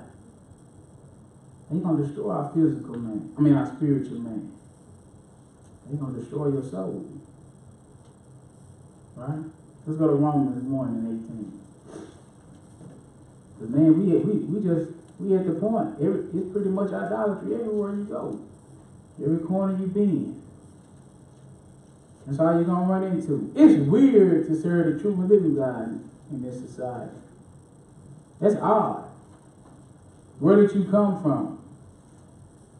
Where you get that from? What Bible are you reading?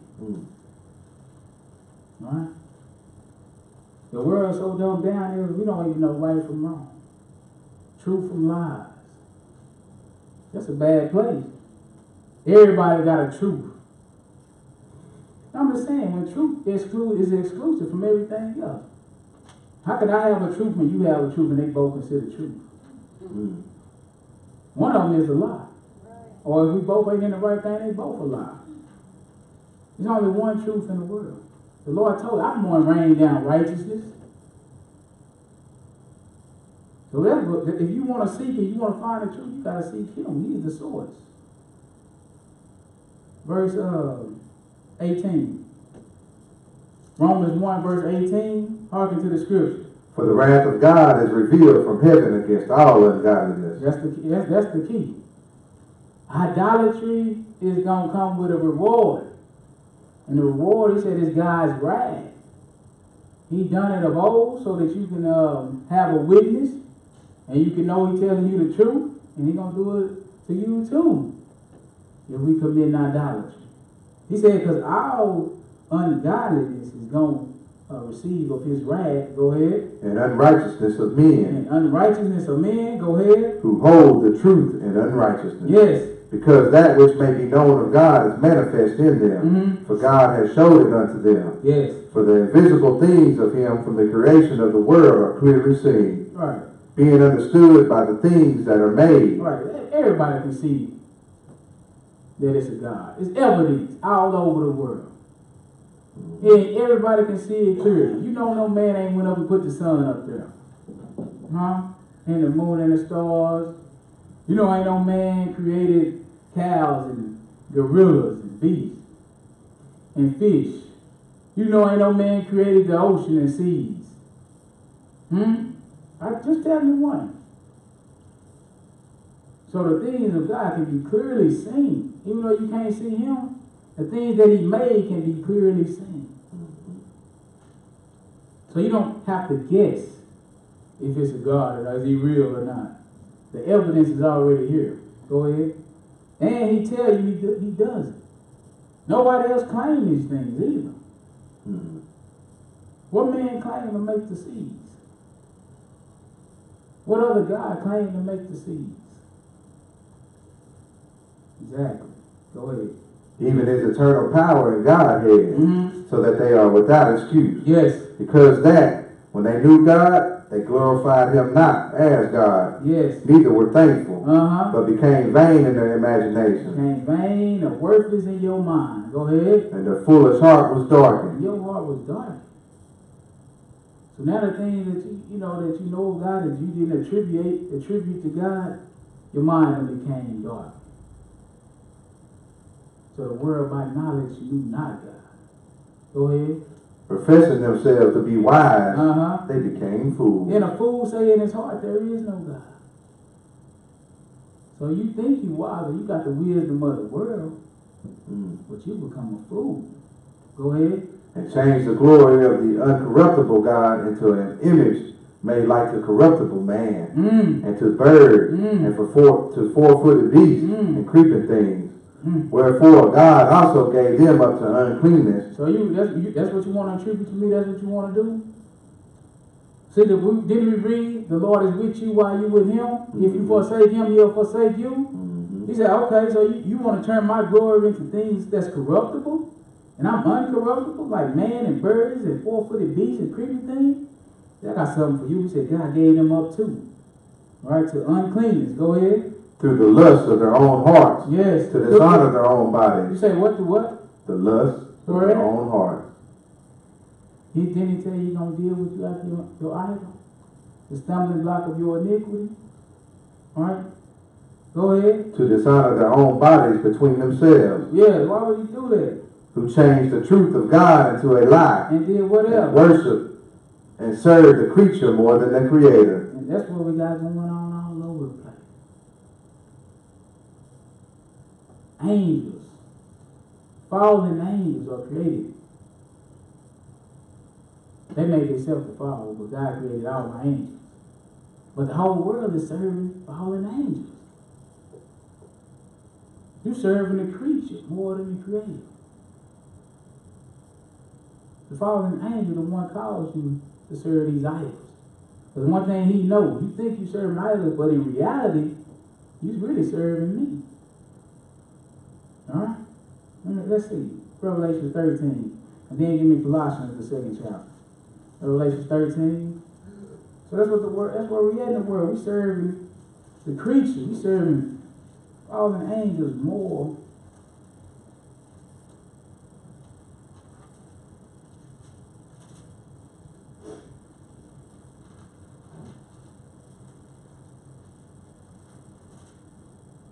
Let's pick up at verse 3.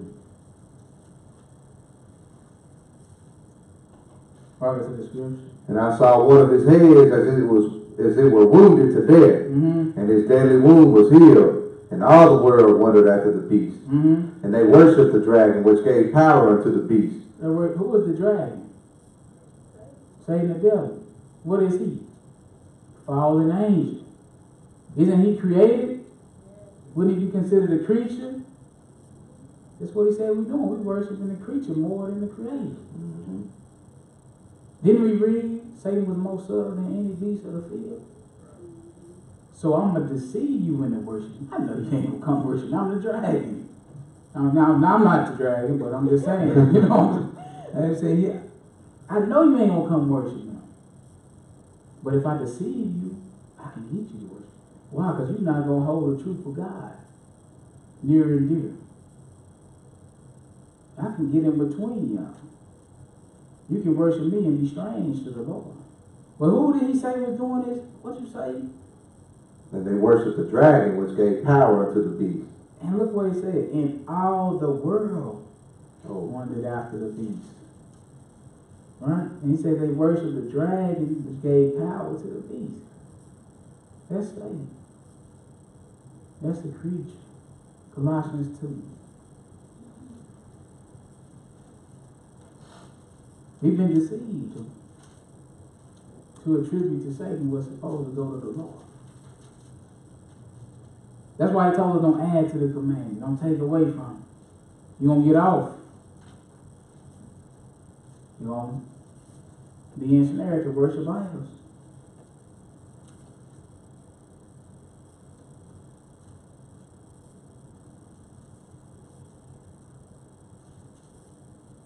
Verse 18. Harken to the scripture. Let no man beguile you of your reward How? in voluntary humility and worshiping of angels. What? No, let no man beguile you, deceive you. How? He said deceive you of your reward, right? He said, and you're going to do this voluntarily. Through the lie, through the doctrine that they preach and bring and teach to you. And what it's going to be, if you're not dealing in the truth, it's going to have a form of truth or a form of godliness. It's going to come with humility. So I don't say doctrine ain't going to come with violence and vengeance. Right? Some of it's going to have a form of humility and worshiping, but it's going to be the worshiping of who? Angels. The creature. Not the creator, the creature. This is how all the world wanted after the dragon. They worship him. Go ahead. Intruding into those things which he had not seen, vainly puffed up by his fleshly mind. That's right. Yeah, I mean, just give you a quick example. You say you're going to intrude and maybe believe in things you ain't even seen. You can't even read some of this stuff you believe in. Just read where every day is the Sabbath. Just in Old, New Testament, any book. Just read me that. You haven't seen it. Right? You haven't seen when the Lord say, I'm going to change the Sabbath once I come down and establish the new one. Now, one page of the Bible. We on 1603 in my book right now. 1,600 pages. He ain't said it once. Right? But you believe. You know what happened when you start believing this? Pride come in. You know everything. My pastor said. That's why I said, let no man deceive you. Yeah, the Bible say the 7th day of the Sabbath. My pastor said my Sabbath can be whenever I'm off. I'm off on Wednesday. Wednesday is my Sabbath. Right? Yeah, that's true. It's your Sabbath, it ain't the Lord's Sabbath. You're not worshiping God at that point. You have something else. You have an idol that's keeping you estranged from God. Go ahead. And not holding the head. See, the head is Christ. The head of the church or the head of the body, that's Christ. But you don't hold his words near and dear or true to form. You put somebody else's word above his. Go ahead. From which all the body by joints and bands having nourishment ministered. That's right. All the body of Christ is going to have the same nourishment. Right? It's going to be in agreement. It's going to be fed by the same. It's going to be led by the same spiritual head. It's Christ.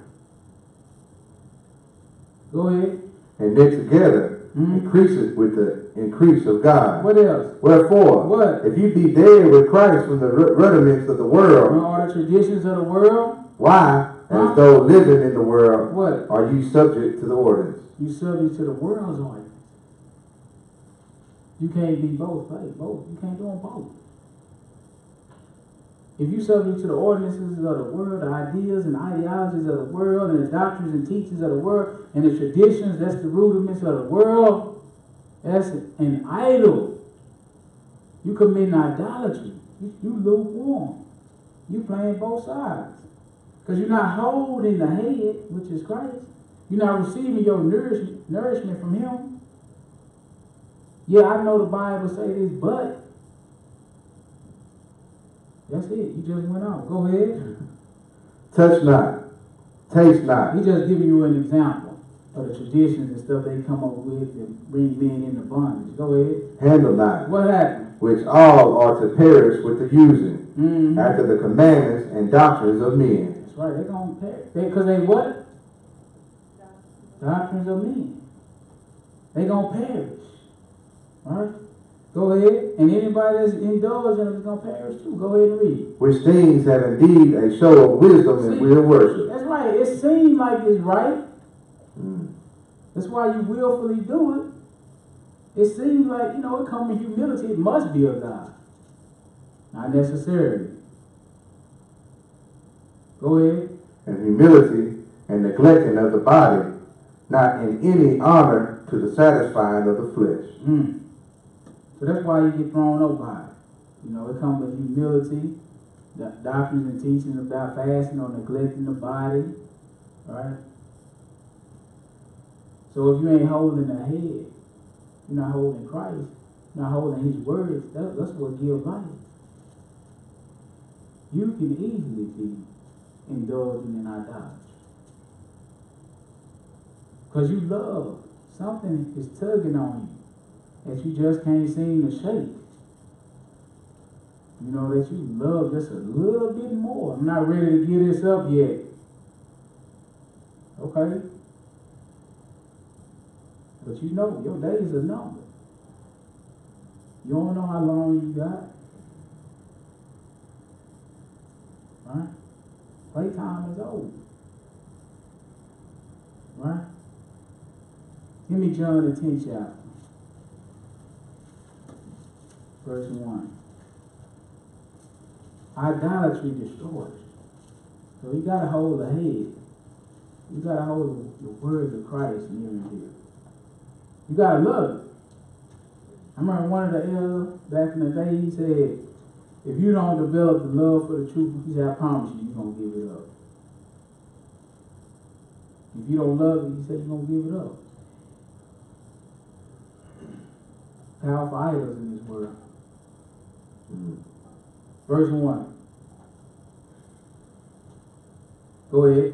Verily, verily. Truly, truly. I say unto you. What you talking about, Jesus? He that entereth not by the door into the sheepfold, but climbeth up some other way, the same is a thief and a robber. Okay, so it ain't took no 2 different ways, 3, 4, 5 different ways to receive salvation. It's one straight path, straight and narrow. You can't go to the left hand or the right, you gotta go straight through. And the man said, he said, if you don't enter in by the door, you try to come in some other way, the same as a thief and a robber. Verse 7, go ahead. Then said Jesus unto them again. What you talking about, Jesus? Verily, verily. I say unto you. What you say? I am the door of the sheep. You gotta go through him. You gotta hold the head. I am, he says, Jesus. He said, I'm the door. You don't come through by me. He said, you're just like a thief and a robber. Meaning, you're not getting into the kingdom. Or you won't receive salvation. You just been playing church. Because everything I told you to do, you did opposite. In my name. See, that's what threw y'all, the name. But the Lord tell you, why you call me Lord and don't do nothing I say? I'm not your Lord. You got another one that you hold higher than me, in higher esteem than you hold me. All right, say you jealous. Go ahead. All that ever come before me are thieves and robbers, but the sheep did not hear them. That's right. He said, all that ever came before me, thieves and robbers. That's why, remember he just told us, don't let no man deceive you. Don't let no man beguile you. Satan got ministers too. Idolatry destroys the soul. Put away your idols. Hold fast the head of the body. Go ahead. I am the door. By me, if any man enter in, he shall be saved. It's going to happen. You come through the door, I'm the door. If you enter in by me, you shall be saved. Go ahead. And shall go in and out and find pasture. Yes, find rest. Go ahead. The thief cometh not, but for to steal, and kill, and destroy. Destroy your soul. That's what the thief coming to do. That's why I slide these idols to you. That's why I entice you with these idols. That's why I entice you with this lifestyle. That's why I entice you with these superstars. What they call it, American what? Oh man, you thought it was just a TV show. American Idol. Put it right there in front of your face, don't they? I'm just saying. Holidays and sports, birthday and cars and clothes, Sunday worship, Islam, Hinduism, Buddhism, and all the rest of them isms and schisms. I'm just saying, it's a lot. I can't name them all, be up for all day. So we just throw them in the melting pot. We'll go ahead and read. I am come that they might have life. Yes. And that they might have it more abundantly. See, this is why the Lord has come, that we might have life, and he's talking about eternal life. See, the good shepherd, that's good for us. How can we neglect this? How can you neglect this and think you're going to receive salvation? You can come to every Sabbath you want to. Because you ain't holding this word, you ain't obeying. It's for nothing. You should have went out in the world, stayed and played. Because you're going to get the same reward. Go ahead. I am the good shepherd. That's right. The good shepherd giveth his life for the sheep. And he did that so we can have life abundantly. Eternal life. So he's the good shepherd. The good shepherd give his life for the sheep. But he said an idol is nothing. 1 Corinthians 8. We don't want to just give power to these idols. They ain't nothing. It's the work of men's hands. A man done made an idol and gave him power. That don't mean they have power just because he made it and gave him a teaching or a doctrine.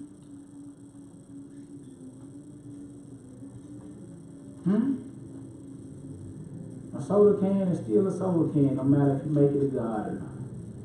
You make it a god and come up with a doctrine and a teaching surrounding this soda can, it's still gonna be a soda can. It's nothing.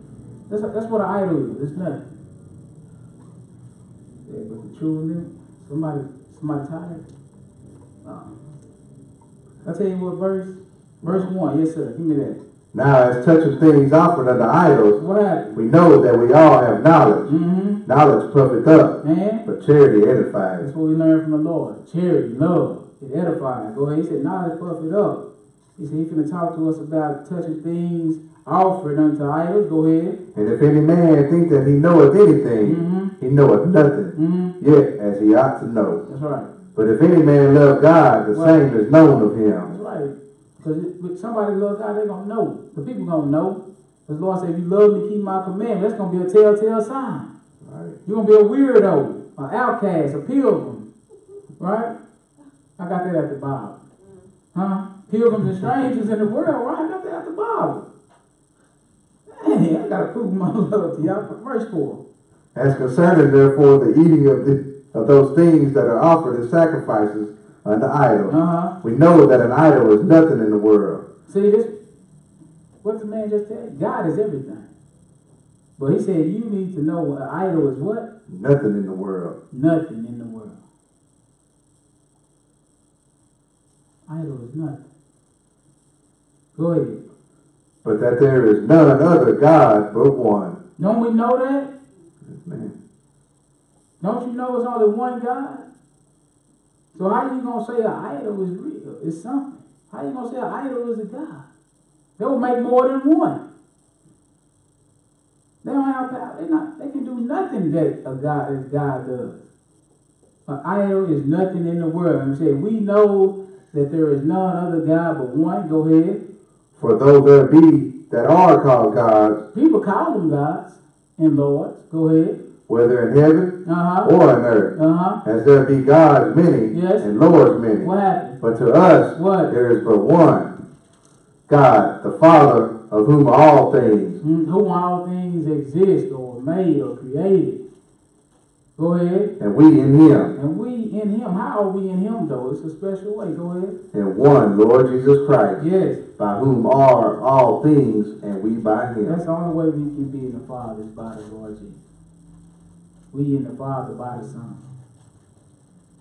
That's it. It's only one Lord. One God, the Father. One Lord Jesus Christ, he said. Everything else is vanity. Right? What verse? 7. Go ahead. Howbeit, what? There is not in every man that knowledge. So we understand that too, right? You know, every man don't see it like that. This knowledge is not in every man. They feel like they gods really are gods. That's why they do all that work and worship and sacrifice to them. That's why they go through all that trouble to make them and create them and polish them and set them up. And that's why they bow down to them. Go ahead. For some with conscience of the idol unto this hour eat it as a thing offered unto an idol. And their conscience being weak is defiled. That's right. He said, howbeit there is not this knowledge in every man. For some with conscience of an idol, they eat the things, just like it's sacrificed to an idol, like it has real power. He said, and by doing that, their conscience is defiled. Because they weak conscience, they're the one gave power to that idol. And they eating and sacrificing to it like it's a God when it's not. But we that know it's only one God, we know that what they doing is bad. We know that we don't need to be consumed by it. Go ahead. Finish that verse and we'll escape. Verse 8. You already finished? I finished 7. Okay. Yeah, that's good. Let me get 1 Corinthians 10 shot. Take verse 19. I already read that. Yeah, 2 Corinthians.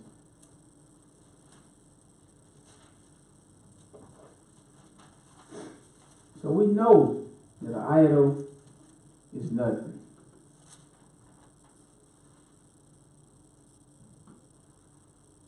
Verse 15, 6 and 15.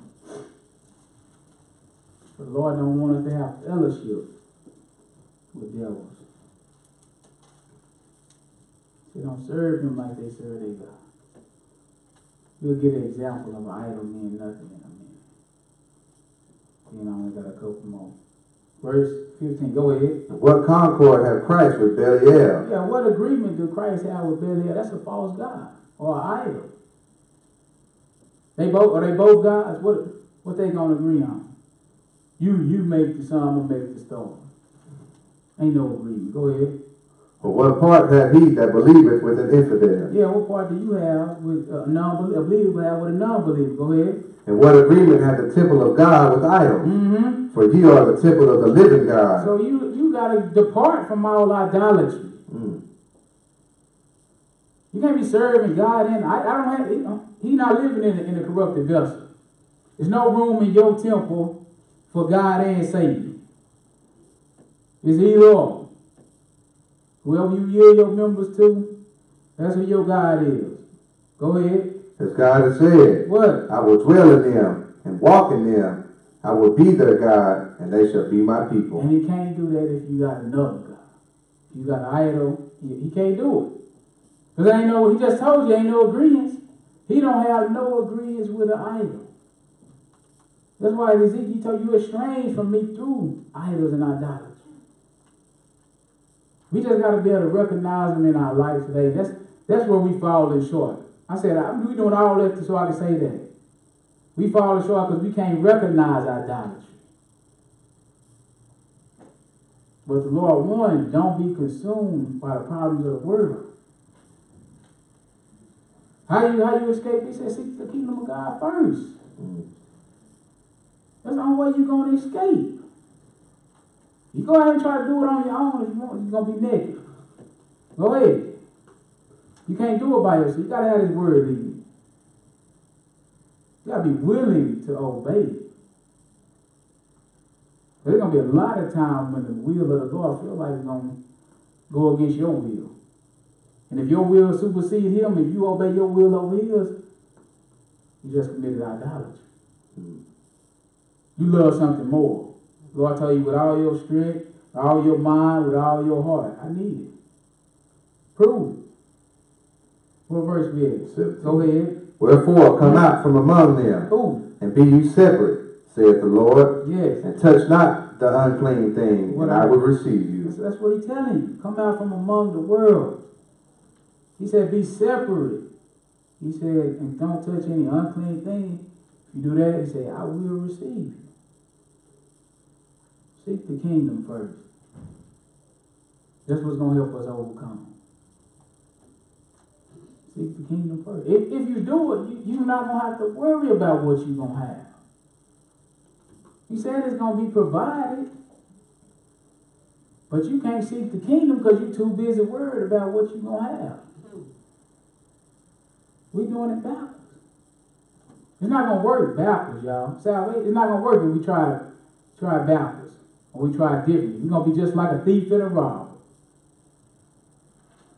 Trying to come up some other way. The man already told you. Seek the kingdom first. You can't seek it secondly. You have to call on that thing you made a God to save you. He says it's going to perish. And you are too. All right. Well, you finished that? Yeah. Okay, so let's go to Isaiah 56. See what we got to do. All right, come on, cut it down. It's getting long. Isaiah 56, verse 1.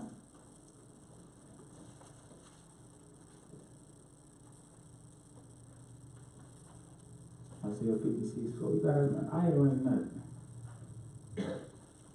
You know, when was that Elijah? When he was going against the prophets of Baal, he was showing, that's what he was showing. Your God ain't no God. They called him their God from the morning to the evening.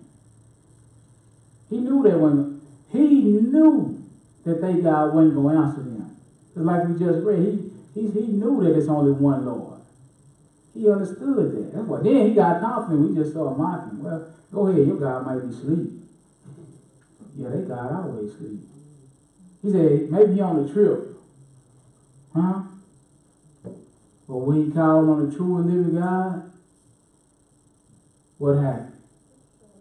That fire came down. Consumed that sacrifice. He's just showing the people that he's real. And he's showing ain't no other God but me. And for that short span, the people agree. We'll serve God. That's the truth. All right, verse 1. This is Isaiah 56 and 1. Mark it to the scripture. Thus saith the Lord. What happened? Keep ye judgment and do justice. See, we need to do right. Keep ye judgment.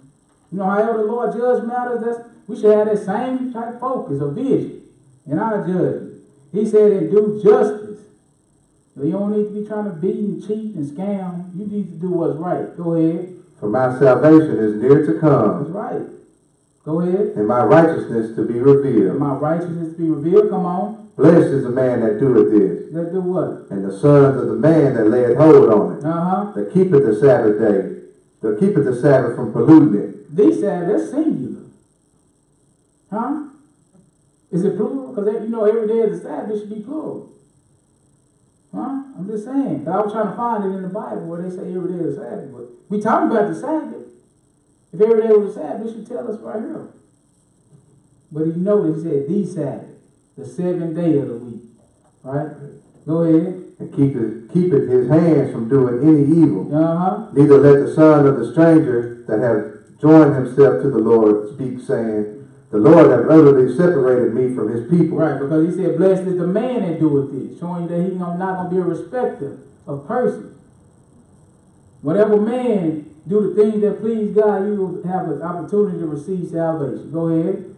Let the eunuch say, neither let the eunuch say, behold, I am a dry tree. Yes.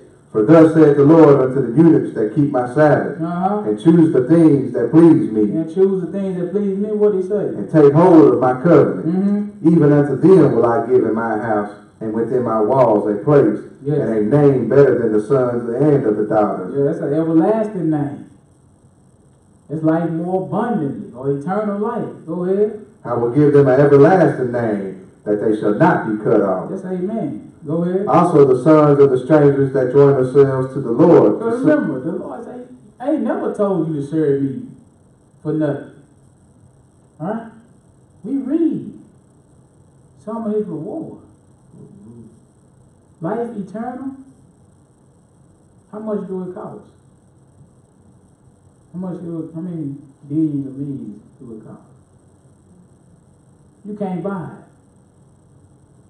So it might not seem like a great reward by just reading it, but believe it. These people trying to buy eternal life. They freezing, they cloning, coming up with nanotechnology. They got machines that'll beat your heart for you. And the Lord said, why He's still gonna make you die? You got a machine that can keep your heart pumping. And you still can't cheat death. Who can do that but a God? You can't get around. If you don't believe in God, you still hit by the boundaries that He set up. He's powerful like that. Ain't no escape. You can't run and hide. The best thing we can do is put our trust. The best thing we can do is love Him. He everything we trying to be.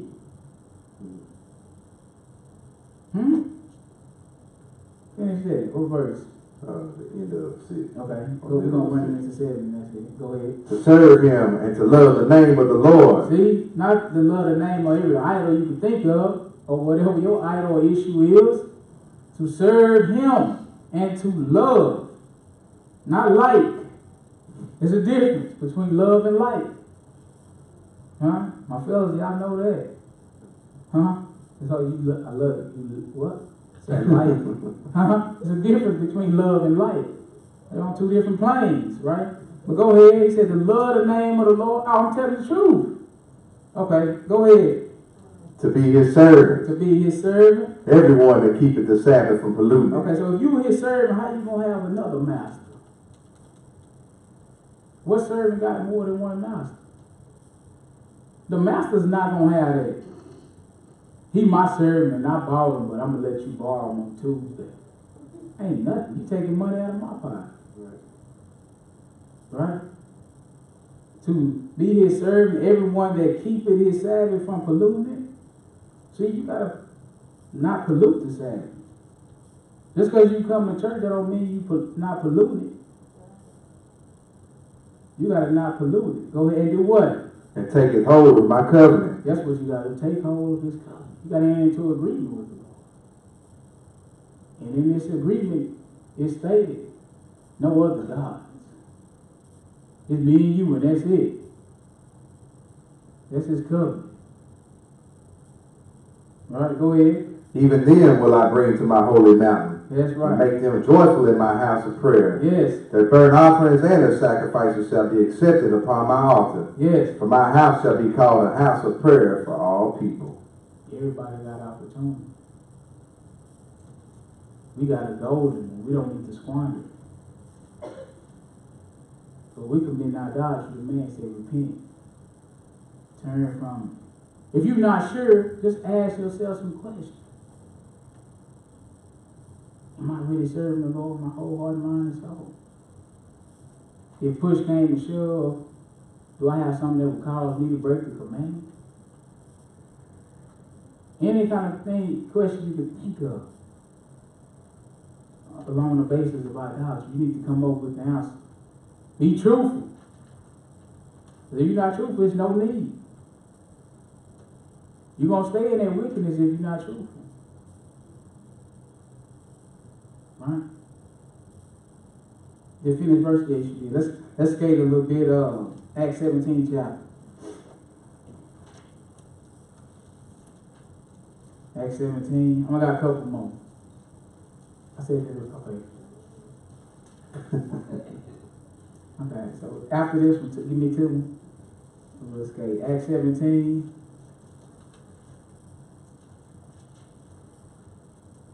Acts 17, verse 16. Harken to the scripture. Now while Paul waited for them at Athens, his spirit was stirred in him. Wow. When he saw the city wholly given to idolatry. Whole city given to idolatry. So that's why the man's spirit is stirred up. He's uneasy. He can't hardly hold it. This is how the world lives now. The whole world given over to idolatry. All right, go ahead. Therefore disputed he in the synagogue with the Jews and with the devout persons, and in the market daily with them that met with him. So these Jews and they devout. If they righteous, why are you disputing with them? Knowledge ain't enough. It's obedience. Go ahead. Then certain philosophers of the Epicureans. We got a lot of philosophers in the world today. They come up with theories, create school of theology. Right? Those things keep us estranged. But they're going to break the command. That's what's going to give them up. Go ahead. And of the Stoics encountered him. And some said, What will this blabbler say? What will this babbler say? Yes, go ahead. Some he seemed to be a setter forth of strange gods. That's how it is now, isn't it? When you're dealing with the true and living God, ain't that strange? Don't they consider that a strange God? Right? Also, you outside watching the sun and the moon? Huh? They don't understand his ways. They think the day started at midnight. Ain't no change in the earth, right? From evening to evening, where you can see a change in the earth. Go ahead. Because he preached unto them Jesus and the resurrection. Is it still the same way now? Yes, it is. Go ahead. And they took him and brought him into Areopagus, saying, May we know what this new doctrine wherefore thou speakest is. Yes. For thou bringest certain strange things to our ears. It's strange when you tell somebody you can't eat pork, man. Huh? Oh, you didn't know you can't eat shrimp, lobster, crab, catfish? Right. I can eat anything I want, long as I pray over it. I'm free. Huh? That's strange. Right? But go ahead. But we just showing you that ain't nothing new under the sun. They went through the same type thing. Go ahead. We would know, therefore, what these things mean. Yeah, we want to know. Go ahead. For all the Athenians and the strangers which were there spent their time in nothing else. Yeah, all the Athenians, them people of Athens, right, and the strangers, they spent their time. You can't tell me this ain't like looking in the mirror today. They spent their time in nothing else but what? But either to tell or to hear some new thing. You can't tell me this ain't like it is. All this social media, all this phone gossiping, everybody in everybody's business. This is the same thing. Right. Huh? And then you know what? He said, this is how they spend their time. This is how it is now. That's why people can't come to God. You got too much idle time that you spending indulging in other things. Something new. What you learn. Who going with who. Huh? What kind of post you make. Oh, I'm eating this for. Me and the fam over here. I should have did that, but I can't, I can't help it. Huh? Go ahead. I was feeling it. Give me that. Go ahead. That Paul stood in the midst of Mars Hill and said, what? You men are acting. I perceive that in all things you are too superstitious. Man, is that how the world is? They come up with doctrines and teachings, right? If we light this log on fire, it cast away evil spirits. That's superstition. Ain't nothing changed. Go ahead. For as I passed by and beheld your devotion, what's that? I found an altar with this inscription. What it say? To the unknown God. Yes. Whom therefore you ignorantly worship, him declare unto you. It's the same way. The God of the Bible is unknown to the world. The creators, they came into the world and they didn't know him. Go ahead. God that made the world and all things therein, seeing that he is Lord of heaven and earth, dwelleth not in temples made with hands. That's right. You can't hold God down to a temple. He don't have one now, yet we still worshiping him. He's still allowing us to worship him in spirit and truth all over the world. We got one thing in common. His commandments, his laws and statutes. When it's time to meet up with the Lord, if you really serve the Lord, the whole world is on one accord, the ones that serve him. You meet up on this Saturday, 7 days a week, all over the world, you serve the Lord. On his feast and holy days. Huh? He don't dwell in no temple made with hands. Can't hold. Man, I made heaven and earth. How you gonna restrict him to a temple? Right? But go ahead. Neither is worship with man's hands. Right, but these other guys, they dwell in temples made with hands. You put him on that cross up there in the back of that sanctuary, he's gonna be up there. How long your church been standing? 600 years? He's still there. Dusty. I'm just saying, he's dusty. Camouflage. Changed colors over the years. Right? But the idols dwell in temple made with hands. Wherever you put them, that's where they're gonna be. Go ahead. As though he needed anything. That's right. Seeing he giveth to all life and breath. That's what this guy did. He gave you life. He gave all life and breath and what else? All things. Man, that's why he's jealous. I gave you all things. How you gonna serve somebody else? Go ahead. And had made of one blood all nations of men, for to dwell on all the face of the earth, and had determined the times before appointed, and the bounds of their habitation. In from the beginning.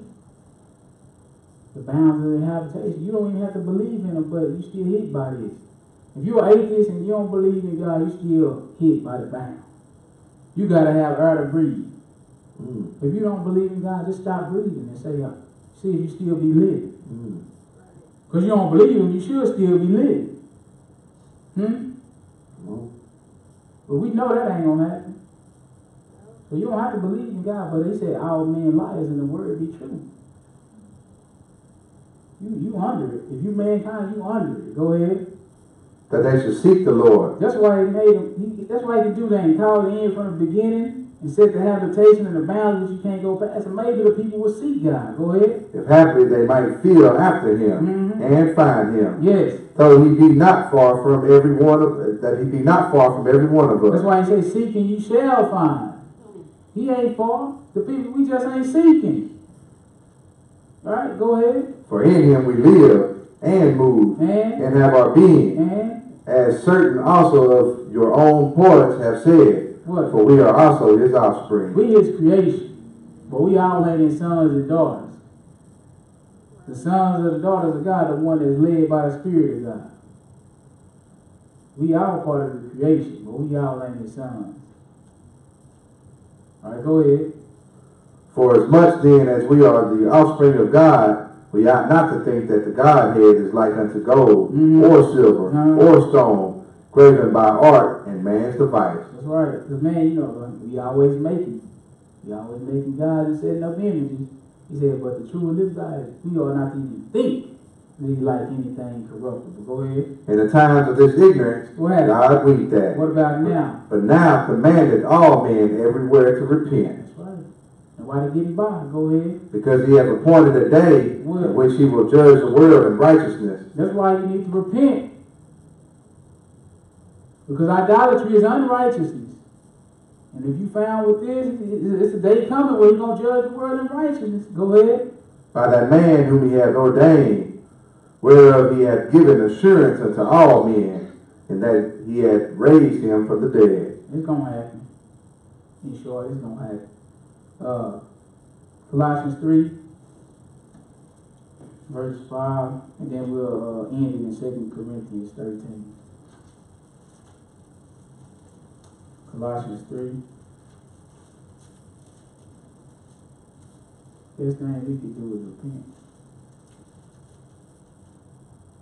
And that don't mean you ask for forgiveness and just go back right into what you were dealing with. I mean, turn from that evil. Stop committing it. Stop doing it. Stop walking in it. Ask for forgiveness and stop walking it. Then maybe the Lord will forgive us. Verse 5. Colossians 3, verse 5. Harken to the scripture. Mortify therefore your members which are upon the earth. Fornication. Kill them out. Alright? Your members that's up on the earth, go ahead. Uncleanness. Inordinate affection. What else? Evil concupiscence. Yes. And covetousness. Yes. Which is idolatry. Which is what? Idolatry. Covetousness. Which is idolatry. Amen. In the commandments, that will make the end be from the beginning.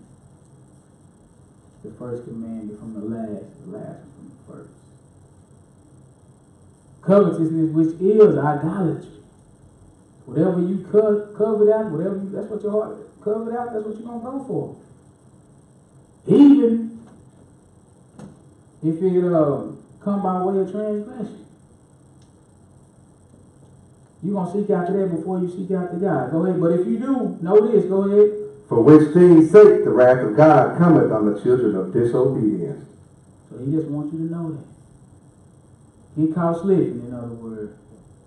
He said, if you do, I want you to know that the wrath of God come on the children of disobedience. So we need to flee that idolatry. 2 Corinthians 13, verse 5. This is the last place. 2 Corinthians 13, verse 5.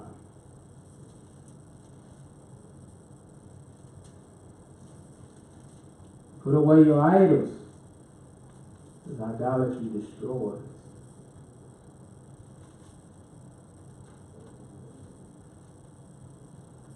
Verse 5, harken to the scripture. Examine yourselves. That's what you got to do. Whether you be in faith, prove your own selves. Yeah, you got to examine yourself. Especially when you done came this thing, you done got comfortable and complacent, you got to examine yourself to see whether you be in the faith. He said, and if so, he said, prove it. This is how you can know it surely, because you done proved it. What? Know you not your own selves, how that Jesus is in you, except you be reprobate. Christ is in you, and you in him, because you're going to be doing what he says. He said, examine yourself, though. And then you will know. He said, except you be reprobate. Examine yourself before you get to that point. Because once you get to that point of reprobation, ain't no coming back from that. So you need to examine yourself daily. Let's do it on a daily. But he says it's easy. It's so subtle now. It's hard to distinguish. But you gotta ask yourself, what do I love more than God? Start there. So I hope we got some understanding. Now put away your idols, because idolatry destroys. In Jesus' name, I thank you for your time. Amen.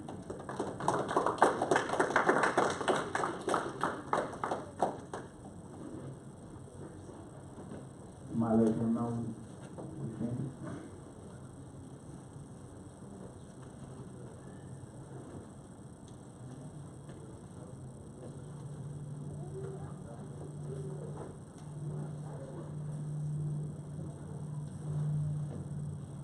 Praise God.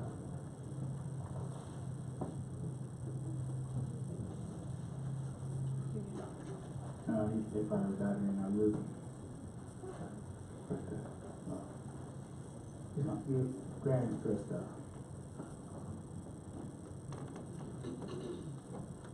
Is that it? Oh.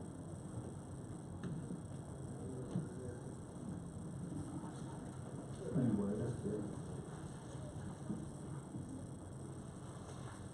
All right, happy Sabbath, family. It's good to see everybody again. Praise the Lord for allowing us to make it through another week. Amen. All right. I just want to take time to thank everybody who participated in the giveaway and, dealing with the homeless. Right. They said it was real successful, so we just praise the Lord for that opportunity.